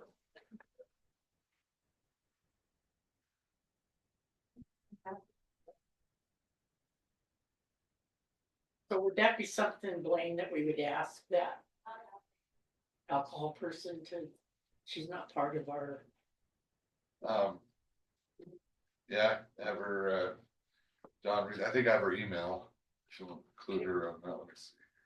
if she'd like to be included. She's come to Yeah. some of these before, but, I'll get this to you.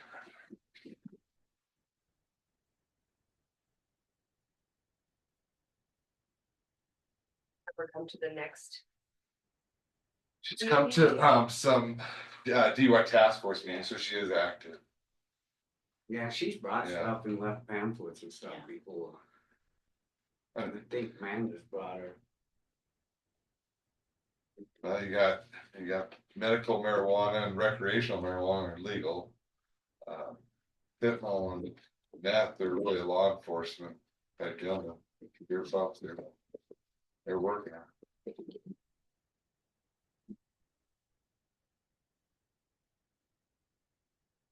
But they are going into schools. Are you guys enjoying your time here while you're waiting for your agenda items? Absolutely. Yeah. We got a few minutes, because I know that a couple people are gonna get on. Zoom, yeah, Sure. I think, yeah, Rex is on Yeah. there and, Rex is? Yeah.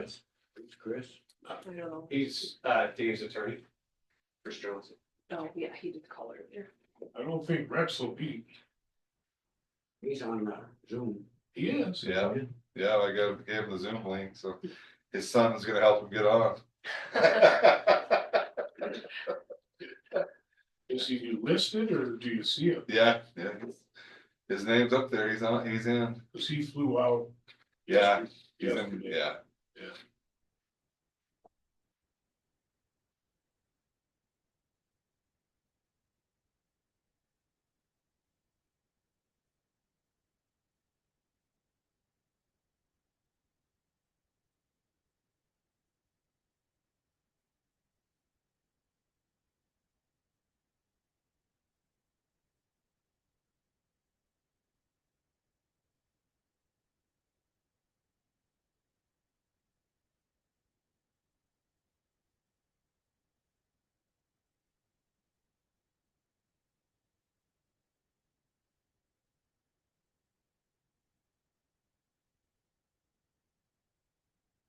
This right here is a county road, right? This thing below.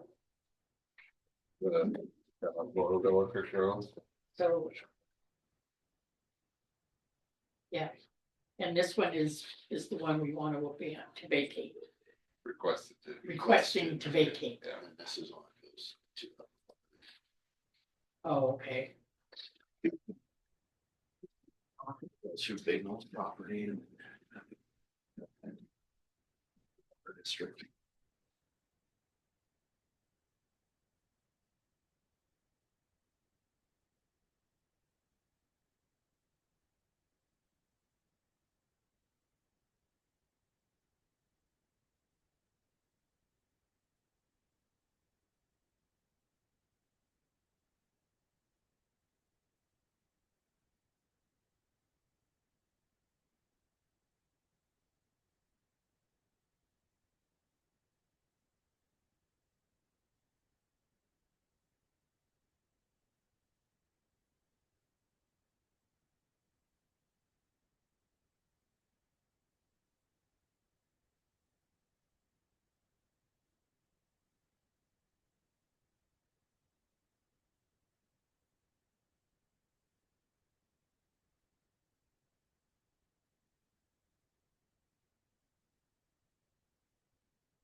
comment come in for you guys? I haven't seen it. What's that? Did any written public comment come in? Okay, For this, yeah, I haven't seen it. so to make sure you saw it. Yeah, no, but. Well, we'll go ahead and get started on this county surveyor's report on petition for abandonment of county road on the North Fork Lower Willow Creek Road. Just come up, state your name and. And my name is Mike Shaler. I'm a land surveyor for Voith Engineering out of Missoula. I been working with Dave here on his property. I'm Dave Fikes and I'm the owner of the parcel in question and circulated a petition for virtual vacation of the road. And it's just the portion that goes through your property, basically, is the, That's it. okay. that's this one right here, right? The, The road goes to the bottom of the dam. Michael brought, Yeah, by the map, this one. yes. Yes, that's correct. He's got the survey. I'm preparing to do a little parcel division there. Did you reach out to them, irrigators and that? Or something that they could actually get to there if they needed to? Have you reached out, Rex? Actually, Must be for Rex, he's on now. okay. I've been working with Rex for the last 3.5 years on a dam assessment. So I've been working with the Army Corps and I've been helping Rex with that effort. Army Corps and contractors and engineers. I'm a retired civil engineer. So I understand the engineering, but I've been a technical contact and I think that was the biggest deal, like when we talked, you know, the neighbors, you know, water users, and I think that was what brought to my attention, we had asked Rex, he's there. right, and actually, a lot of the people that signed, or several of the people that signed the petition are water users. I've always been. Well, when I bought the property, I didn't really realize, you know, the access. And I've never had a problem with it. In other words, when I first moved out here, Michael Nelson built a shop after the first year I was out here, and I lived in the side of the shop on the weekends when I was on projects. And I never had I think the first couple times that somebody drove up, I said, hey, what's going on? Well, we have to get to our end gate. Go ahead. I assumed that had been going on for a long time and didn't know if there was an easement or didn't question it. And it's not until I started to look closer at the property that we found out that and of course, Rex and the people around there said, oh yeah, that used to be the county road. That's how I kind of found out about that. So I have talked to the water users. Like I say, many of them signed that petition. And we're gonna take care of that with a permanent easement explicitly spelled out for all those purposes. Which is why I just stated. Is that what I'm looking? Yes, at? yes. Right. Have you seen him? no, first time, but yeah, let's say it's a perpetual easement that would be granted to the, Irrigation district. And it's employees and contractors and users, water users, you know, anybody that. Your DD land. That was my biggest. Yes. That was my biggest concern, that, you know, if they've got it abandoned, then will they get to it, or if something happened, or if it's locked off. You know, it was pointed out to us also by Chris Johnson that. When was that statute, Montana, it was either Montana code annotated or. Administrative rules that. It was kind of a blanket statement that said. Cause a lot of these easements for ditches were, you could get to your ditch along a ditch. And there's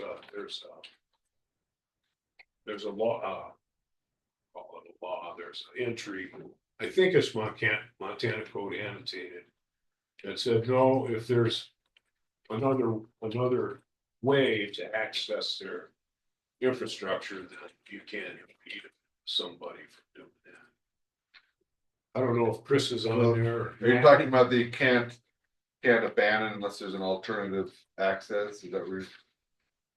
So I thought, and right away of your ditch, I mean, usually it's like 30 feet from center of your ditch out, or 15 each way, or 60. Yes, Thirty- these are 30 on the 60, big the ones one. that are on it. Yeah, I don't know about getting rid of it for another access. I don't think there is another access, cause they're gonna tear that other bridge out, this is the only way to This is get what's to this this right side, here. unless you walk down. That's the thing. So there's a statute 714-2615 says the board may not abandon a county road to provide used to provide legal access to public land or waters, including access for public recreational use. Unless another public road or right of way provides substantially the same access. So that's one question that needs to be determined here. And then 2, the board may not abandon a county road or right of way used to access private land if the access benefits 2 or more landowners unless all landowners agree to the abandonment. I haven't seen any objections yet to it, so. is the petition? Can I address that first question? You know, we found a 1950 aerial of the original road that went through there before the dam was built. And at that time, that road didn't provide any access to the stream or anything.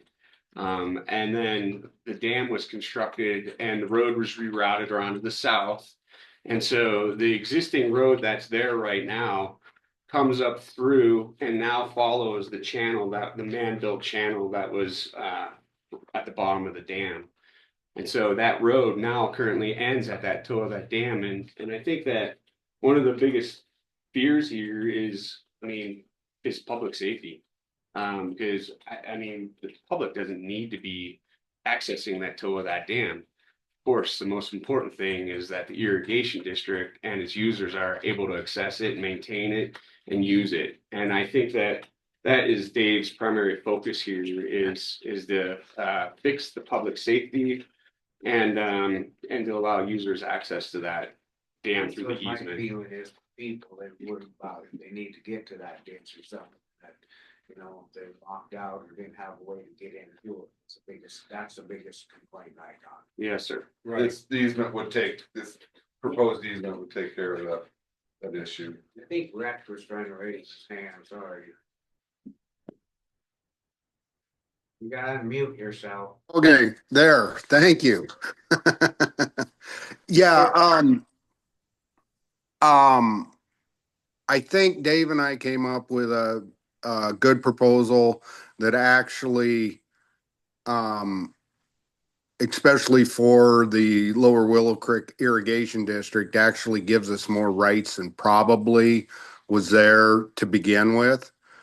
Because we're getting both sides, we're getting access to the bottom of the primary spillway and then also up the engineered channel to the outwork structure, along with going all the way down through the engineered stream to the head gate of what we consider the south side ditch and along the south side ditch. I mean, it's just, I think if we had to go and prove through the Montana statute of that 17 or 70 law, we've got historical. I mean, it has been used since 1964. The dam was started in 62. So, I mean, we've got historical standing there. This just, to me, helps solidify it that we don't ever have a problem that way.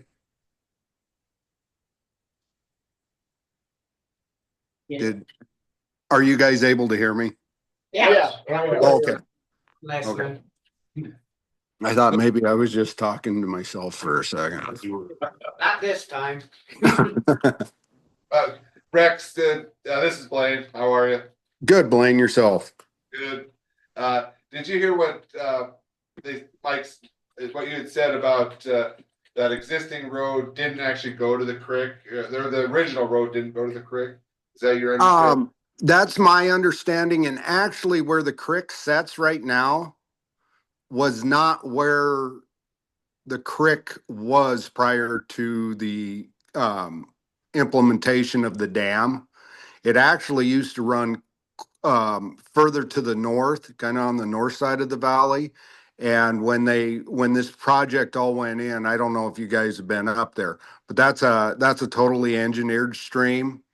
Until it gets, and don't quote me exactly, until it gets 300-400 yards below where the south side ditch takeout comes out of the stream. If you go up there, it's all rock lined, with imported rock coming in. And then, like Jim Dinsmore, when we were refiling for our water rights, I went up with him, and he had to put in for a change of diversion, 50 years after the fact or 60 years after the fact, because they still had his diversion point in the old stream bed that was, I'm going to say, a good half mile from where the stream actually is. And there's no water running in that old stream bed? No. You might get some snow melt that comes off the hills that for a day or two that might go into the old stream bed.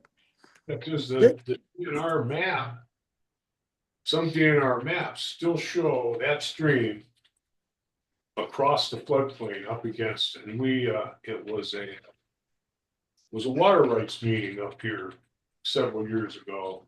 And the DNR, one of the DNR people insisted that that's where the stream was.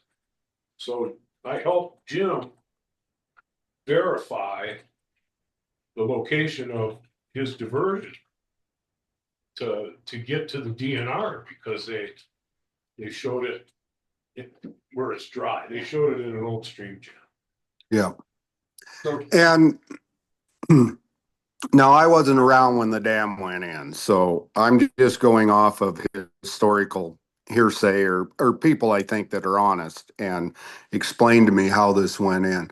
So the old road, to the best of my knowledge, basically came up the bottom of the valley, all the way through where the dam now sets, and then continued up the north side or the North Fork of Willow Creek. But right close to Dave's house is it broke off and then went, I believe, across Scars, more so to go up the South Fork, and then across and drop down the Poison Patch back into Henderson. After the dam was completed, and I've tried to find this in some of the old records on Willow Creek Irrigation District, but they then changed the road to present day. So at Biznet's, instead of going up the creek there, that's when they brought it up towards Jim and Becky Dinsmore's house and curved across and went on the south side of Dave's house and the dam. And then actually that's when the road got straightened up to go down the section lines across what we call the Poison Patch, and it split. Present day owners are now Open Cross Ska and Skinners, but that's when they squared those corners up and then came down, and because they had first kind of pushed in, there's a gravel pit at the end of the dam, and you can see the old road used to curve down in through there, and then that's when they cut the hill and took that material to go on the top side of the dam or the upstream side. Go ahead, Paul. Hey, Rex. Paul Glass. Yes. Hey, looking at like the purpose of this easement? I mean, Yes. like, let's say the dam needs to, it needs to be redone, you know, I mean, it failed Mhm. in construction. Under the purpose, just to protect you guys, I would be looking at putting that in there to, I mean, what happens if they need this access to reconstruct the dam and the property has changed hands by then? Well, that's why we're putting it into that's why Dave and I have signed that, easement clause. So that will actually, it'll be a recorded easement. To the best of my knowledge, somebody with legal expertise jump in here. But we will file it in the courthouse and it will be to the best of my knowledge, a legally documented easement that provides us uninhibited access up to the base of the dam and any stream works we need to do along that. Am I correct in that Yeah, I description? mean, I'm reading the easement that Dave gave us here, but I was just like, I mean, I just look at having that described in there, actual in writing for like, if you got, haul trucks having to drive through that easement or whatever. Yeah, and I Real- think a 60-foot easement would be adequate because to run equipment up and down, and I doubt we'd get out of that 60-foot easement along the creek channel. And then I don't know if you've been to the dam, but it kind of looks like maybe Willow Creek's property line ends at the end of the concrete structure off the existing spillway, which it doesn't. It's actually the property line is actually to the east more so. We just run the fence line like that because then we can butt it into the spillway and we don't have to cross the stream with the fence, Right. if that makes sense. I have no, go ahead. So, I mean, I would believe if we're allowed to drive up that easement, if we have to bring equipment into the bottom, by the time we get to the dam, we've got plenty of room for staging on the dam's property. Yeah. And in fact, we already used, I filed a temporary easement for dam construction before we started into this phase where we had to drill piezometers in the downstream slope to monitor how that dam is processing seepage water. And so we've already had the equipment. Should that be referenced in this easement? I think the language is pretty blanket that says it gives. I think he had the comment. I think it's Rex, I think it's implied. I think you could put something in there that if needed, heavy equipment could be used if needed for making repairs. Okay. You don't want it all the time, obviously, but if it's there. Just one question to Blaine. On this enforcement, is that what we're talking about in this enforcement? Talking about the purpose 3. Where it says owners and their respective heirs, successors, and assigns, and that would be assigning to someone who purchased it, correct? And Yeah, shall have the yeah. right Property. Yeah, to so enforce by proceedings at law. Covenants, restrictions, and easements. So the easements would be any easements, and that would be the easement that you're talking about. Let her finish. What? If I could add something to this discussion, Just a second, Blanche was still talking. Who was doing that? Wasn't, I was. You were still I talking. was. still- You're a good lad. He was pointing at me. I was just- Who was playing? he was just gonna respond after you're done. Yeah, I was just.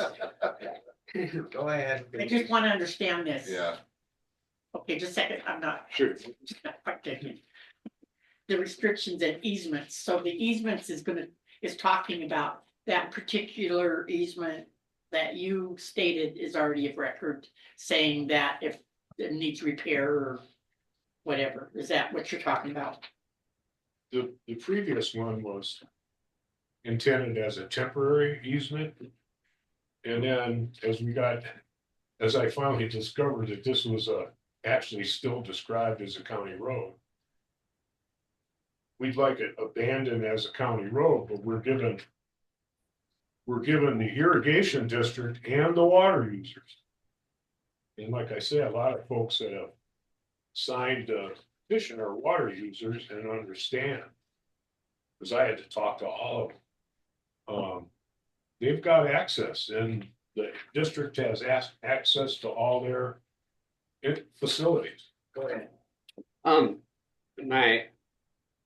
Chris Johnson has a question. I think that will address exactly what we're talking about right now. Chris is Dave's attorney. Okay, go ahead, Chris. Thank you. One of the features of the easement is and it's in section 7 when it's talking about maintenance stuff, expressly contemplates the grantee, the irrigation district, making heavy use of the road for equipment and construction purposes. That's in there because if the grantee does use or bringing in a major construction project and they tear up the road, they got to restore it to its original condition. But there is an express reference in the easement contemplating that they might someday need to bring in heavy equipment and significant materials to do more significant work on the dam someday. Again, this easement is permanent, so trying to contemplate that 20 years from now or whatever, if they like totally redid the structure, that they would have right of ingress and egress for those purposes. So it's contemplated in the existing easement draft that you have. Comment? Does that answer your question? I just didn't get that far. My biggest thing is, I don't wanna abandon the road, but where you're given access and everything, cause that was the biggest worry is people couldn't get there if they had to, if there's emergencies, so, I mean, that read kind of covered quite a bit. Yeah. I'm not for abandoning roads, cause I mean, it just, everywhere's getting locked up, closed down, but I know that don't really give a lot. But if something happens, or one of their neighbors or something, that's the only thing I'm saying.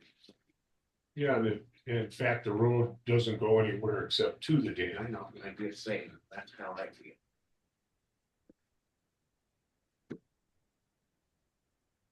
Are there any other comments? Well, I guess my only comment on something like that is now with the easement being actually prescribed,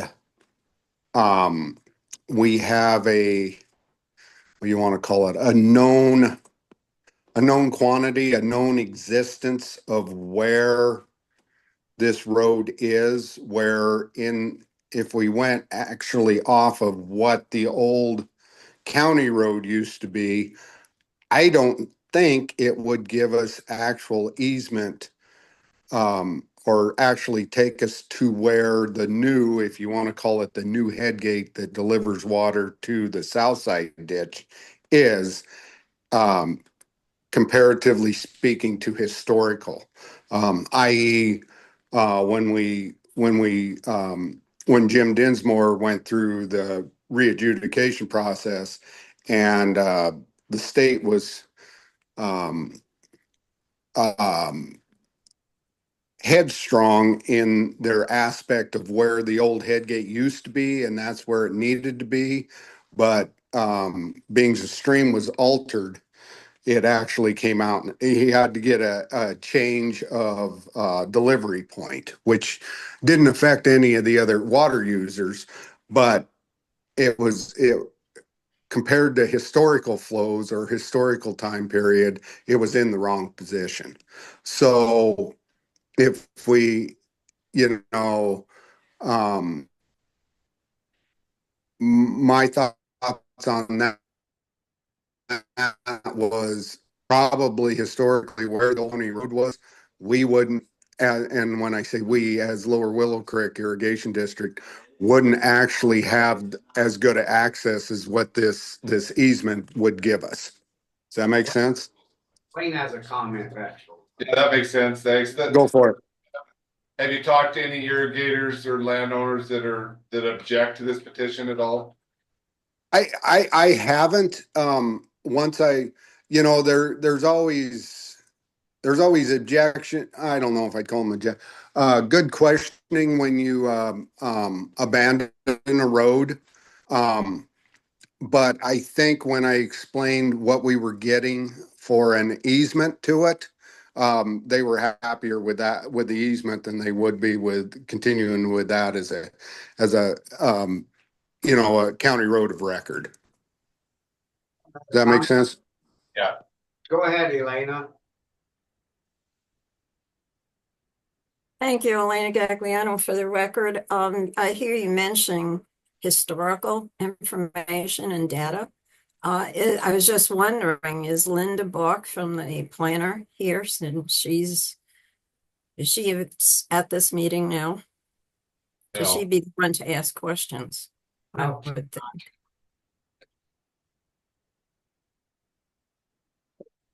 Linda Bont here. She's looked at the, Was that a no? looked at the petition and hasn't had any objections to it. I did say no, she's So not. Okay, she's not there. Thank you. Is there any other comments? What's your Well- turn? You know, Let you wait. I'm also generally of the opinion not to abandon, but this one I don't see with the easements given. And what Rex is saying that they're getting even potentially a better deal, and there's no one clamoring to object.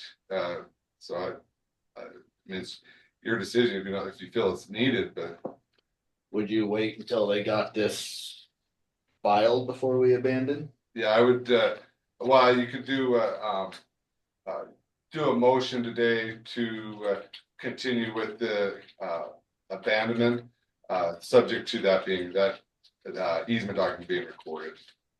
The problem was that I definitely, I hear what you're saying there too, and I just want to add to that, that in the approval letter for the subdivision, that was a condition that the easement be in place if the road was abandoned or we show the road on the plat.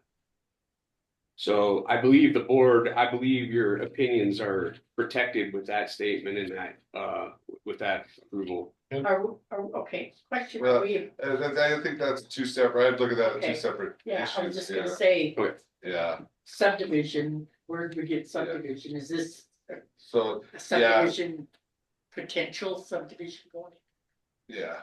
And that's But what I want to. But I don't think, I it's think, long split. yeah, I think your issue, their decision on this should be Yeah, separate, okay, yeah. yeah, so, And we would have. I reviewed the document and I got back with Mike and Chris Johnson and asked to add some clearer language. Because Rex had already signed a version. And I got reading that again, and I got with Mike and Chris. And we added some stronger language, so when Rex returns, he's gonna be back in 8 days. He'll sign the other one, Can he take that to the other users so everybody's on the same page? I suppose. Well, I'm just trying to keep Yeah. everybody. It's- Yeah, if you want me to, yes, I can run it around to everybody that's, yeah, I'll take it to the board and I'll take it to the, other two, the ones that are morely, well, Dan will be on the board, but I'll also take it to Jim, Dinsmore because it affects the south side ditch for him. Just think it's better than everybody, the same, they'll have to go through this all again. So they say, well, we didn't sign it because how can one person sign, the others can't, so, Yep, I have no problem with that. I can do that, Scott. thanks. Yep. So if your motion was conditional upon that easement being signed, to accept the abandonment, then, once it's signed and presented to the commission, then you can have the resolution on the first reading. These 2 readings for their public participation resolution, so all resolutions need 2 readings. So once they have that, they could go forward with it, but that's your decision. I motion. Hopefully. I'm still. Blanche? So you're saying you're gonna have Rex run around and What is he running around with? Is he changing this or? See if they agree and then, They, yeah. the rest of the board needs to agree to this. Oh, okay. And So water users. the rest of the board, But you represent Flood Creek water users, correct, Rex? No, this is Lower Willow Lower. irrigation. Lower. Sorry. What's the name of the board? It'd be the Lower Willow Creek Irrigation District. they're the parties of the second, Yeah. part, the grantees. Yeah. And that's the ones they all need to sign. Okay. I just want to make sure. Rex wears multiple hats. So are we gonna get that in writing or what? Or just, Yeah, Rex is the president of the irrigation district. So your motion in the second would be in the minutes that it's conditional upon that, and so you would not even have the resolution on your agenda until you see that signed document. okay, so the motion would be on condition that this is put it record, Perpetual easement presented to you today. perpetual easement. And that all, Lower Willow Creek Irrigation District are in agreement to this particular easement that will be put in record. Second that. Did I say it right? Yeah. Okay. Any other public comment? Nope, thank you guys very much. All in favor? Aye. Very fast. Thank you. There you go. We'll get a hold of you and we'll get this back and we'll set up the public meetings and do the resolution and move on. Okay, so we'll get, when Rex comes back, he can sign, notarize, and then you want us to bring it back. Once it's recorded, Recorded. give them a copy and then we'll draft up the resolution and have that on the agenda. Okay, you want us to record it and then? Yeah, I think that, Okay, or just, record it and give them a copy of it to Miranda. Yeah, Miranda. okay, Then So we the get it easement back. will be of record right. before.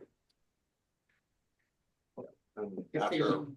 the other water users kind of look at it too. Yeah, because I just don't wanna leave somebody out. Nope. Well, like I say, most of the main water users. Yeah, Sign the it's just petition. being a public thing, Yeah, I just gotta right. let everybody be. Go ahead. So, what kind of timing would this be then? I mean, we know Rex is gonna be gone for 8 days and he'll probably need a week to run through his users, I assume. Yeah, By a month. yeah. They're Yeah, looking because then once we gotta put it on for 2 at times. readings, so yeah, month. 1 month. Sounds good. Thank you, everybody. Good meeting. Thank All right, you. Thank you. Thank you. Thanks. Thanks. Okay, how do I shut this off? Thank you. It's still on, Rex. Oh, sorry. Have fun down there, don't blow all your money. I'm gonna try not to. How do I shut Zoom off? Oh, we're Should be I'll able to just get rid of him. Yeah. We'll get rid of you. We know how to get rid of people. Thank you.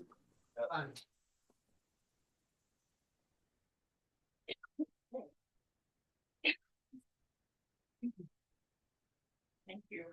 Thanks, everyone.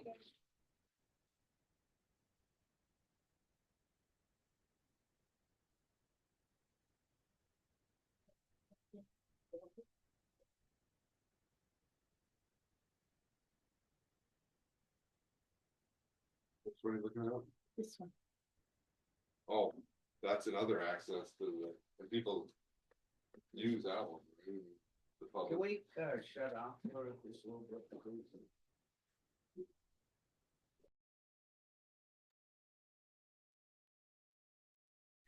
We got still a few minutes before we go into the Phillipsburg Skate Park Association update discussion.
get started on that new, the Phillipsburg Skate Park Association, is that what you're here for? Yeah.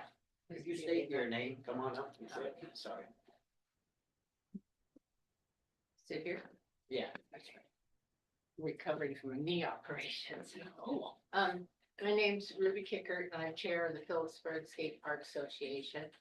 And I just wanted to give you an update where we were since it's being built in Granite County. So we started a couple years ago. Formed a committee, got approval from the town to build the skate park in the town park. And started writing grants to make money. And we've met with Evergreen Skate Park company, which builds a lot of skate parks in Montana. And they put us on their schedule to begin in September. It'll be a 2-month construction period. And at the end of the 2 months, then the ownership of the park and the responsibility and liability, maintenance, everything will be turned over to the town.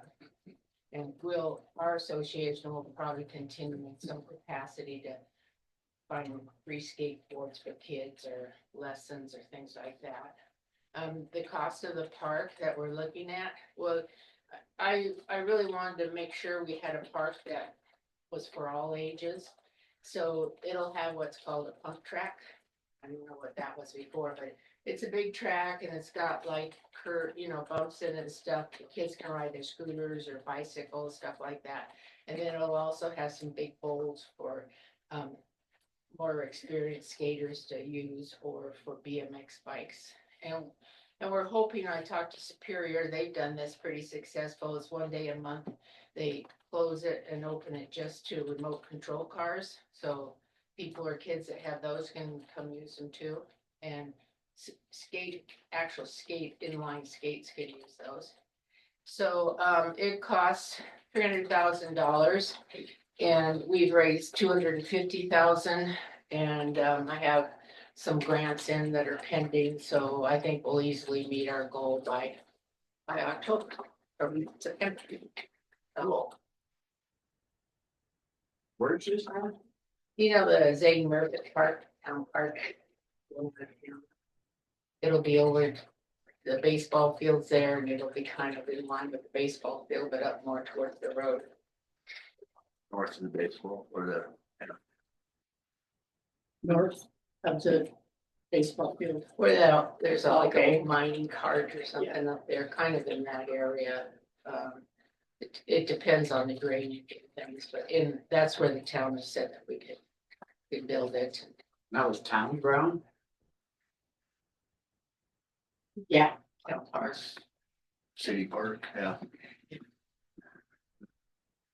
So, and I'm writing all the grants as Phillipsburg Skate Park Association, but of course, the park's going to be open to all the kids in Granite over in Georgetown Lake. And I've talked to the school superintendent in Drummond, and he's aware of the program and he's interested in, after we have it built, maybe working on some things where they would bus kids in for an afternoon through the PE program or things like that. Working with the school here too. The kids in the shop are gonna be helping with some things. And so, yeah, it's, I was surprised it got this far. And the nice thing about it, it's not really taking money from anywhere else because there's so many programs out there that need money. A large amount of our money, 100,000, is coming from Jeff, and he's the Pearl Jam guitarist, and he has a nonprofit in Montana called the Montana Pool Service, and they've probably built close to 40 skate parks in Montana.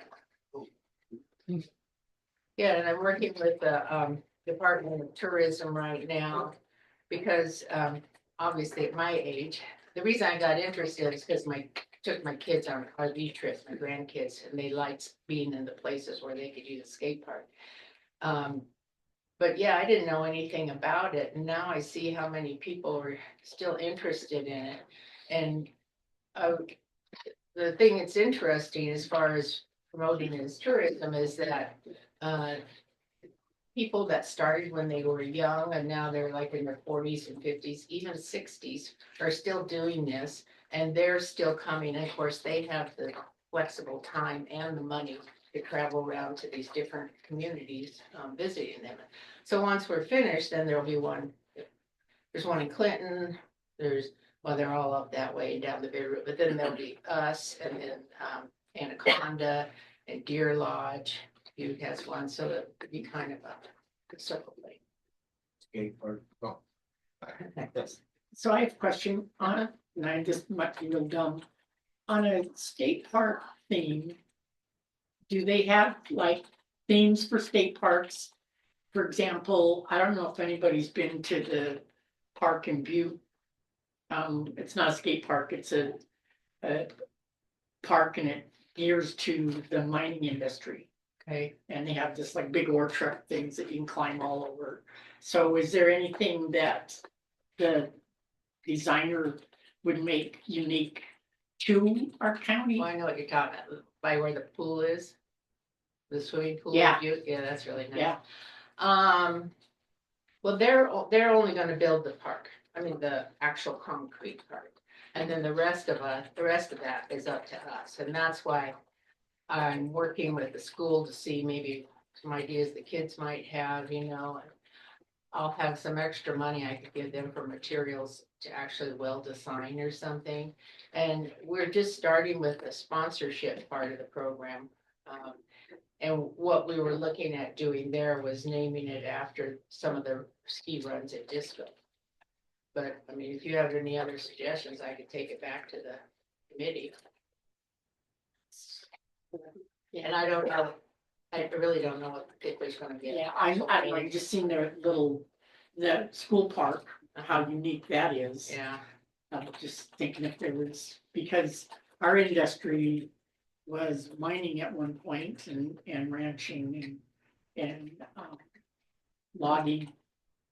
And I don't know, it just kind of a heritage, if they had little things, you're looking at refining. He's a logger. Oh, I agree with that.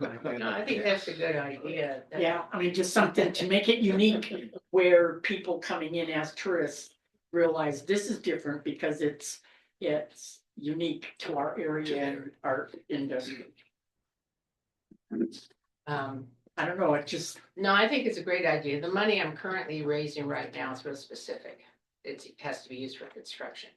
But as we go on and develop that area more, you know, once it's actually built, there should be some ways of, I mean, it's kind of up to the town too, because it's their part, but Right. I'm meeting with them tonight, and I will bring that up to see if they have some thoughts on that too, and maybe they have Just- things like, no, I think it's a good Yeah. idea. Yeah. to make it unique. I guess what's the timeline for when you're gonna start this project?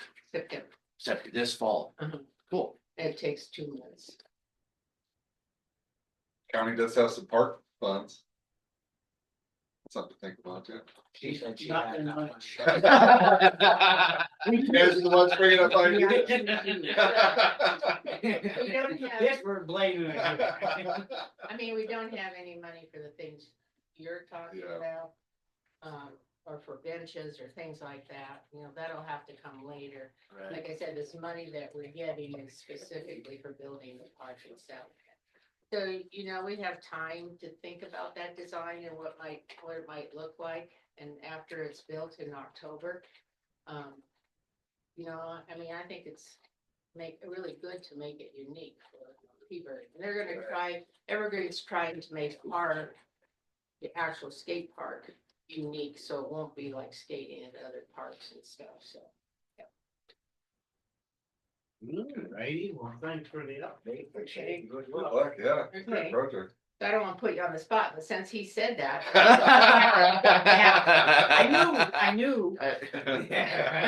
If there was an appropriate time or for me to come back and To be talk said, to you about be that. told no. Okay, let me Yeah. just, I can, Yeah, we talk to your board and come back with you.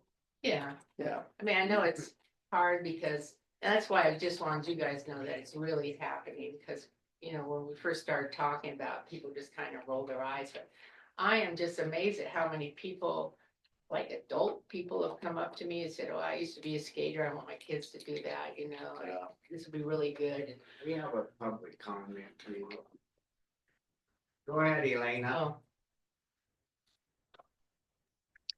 Thank you. Elena Gagliano for the record. The audio keeps coming in and out, so I'm sorry.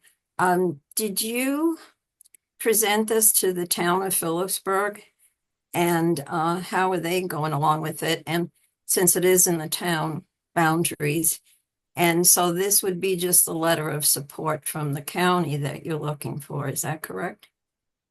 She didn't ask for a letter of support. She's just giving us an update, Elena. the town's been involved with this since the beginning. They designated the land, they're giving us a certain amount of in-kind materials and labors once the construction starts. And they'll be taking over the maintenance and liability and everything afterwards. They were kind of happy, they're like, more concrete, less lawn to mow. So yeah, the town has been an integral part of this. So it'll be the Okay. town, down at Phillipsburg Park when it's all set up, It'll be Phillipsburg Skate Park. but it'll be owned by the town. Oh, yeah. In that, the Zane Market. Yeah. Super. I'm sorry, it would be owned by the town and that they would do the maintenance for it? Yes. Oh, okay. And the reason why I'm asking is that I looked online and I saw that you had a website, but that's coming in 2025, it says, so there's no information on it. Thank you. Yeah, thanks for the question. So speaking of funds, where Blaine so kindly. Let out the cat out of the bag. There is 12,000 that's been in the county side of the park fund that pertains to county. We only take half of that, means that half.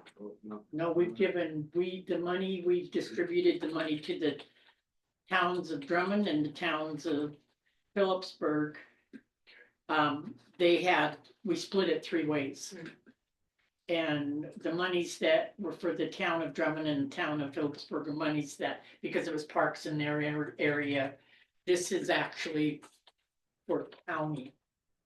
So I guess we could designate if we. If you so choose, Yeah, that it'd be used by people in the county. yeah, yeah. It's up to you guys. Yeah. You guys control that. Yeah, so yeah, it's discretionary. This would be something, I guess, around budget time if you wanted to come back and say, hey, I hear you guys got Yeah, we'll be further along by Yeah. then. something And, special. you know, for the amenities to put Yeah. in. I recently became a official representative of AARP because it'll increase our chances of getting an AARP grant Oh. to do a pavilion over there. Cool. Yeah. I told the committee I'm taking a bullet on this one. You know, it's fine, and they do a lot of good things, and you know that I just think that park's so great that Frank is anything we can help with to make it. And if we have a pavilion, we put down more of that area, the other one's already there. So like the baseball people, if they want to have a picnic afterwards or something. And the tie into AARP deal is that older people can bring their grandkids there and have a nice place to sit. Right. And even if they don't have kids, they're behind. So maybe, some enhancements like benches and things for the.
Yeah, they did a study at the University of Canada, figured out they spend an average of $60 including stay.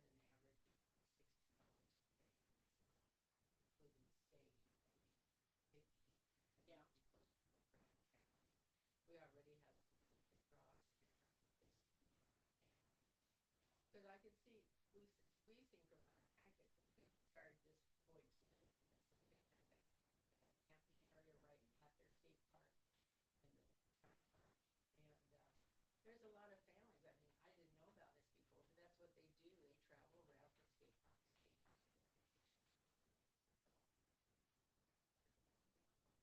Thank you, I appreciate your time. Luck with the knee. Yeah. Yeah, get better soon. Alrighty, so we'll go ahead and get into the Riddick Field Airport layout plan signature.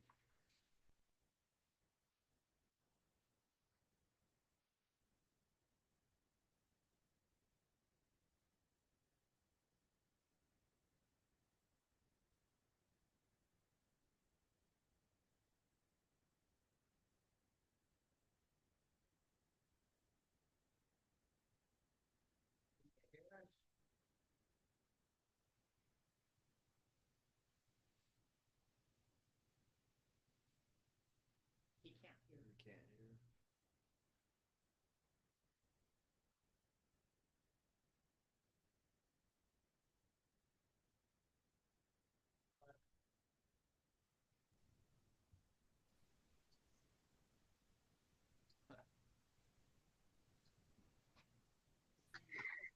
I'm not hearing anything.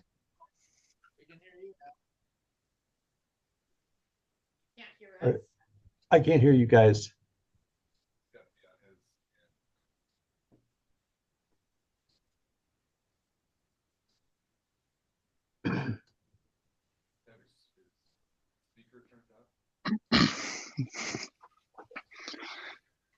Are you hearing anything, Nathan?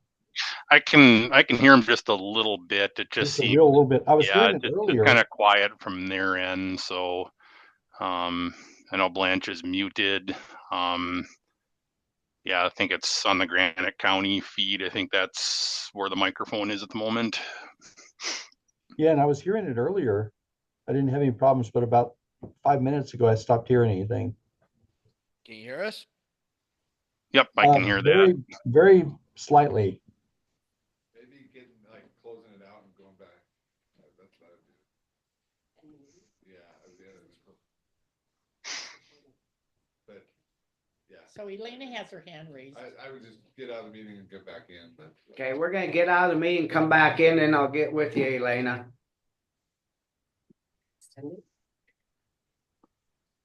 Or just leave. Yeah, leave.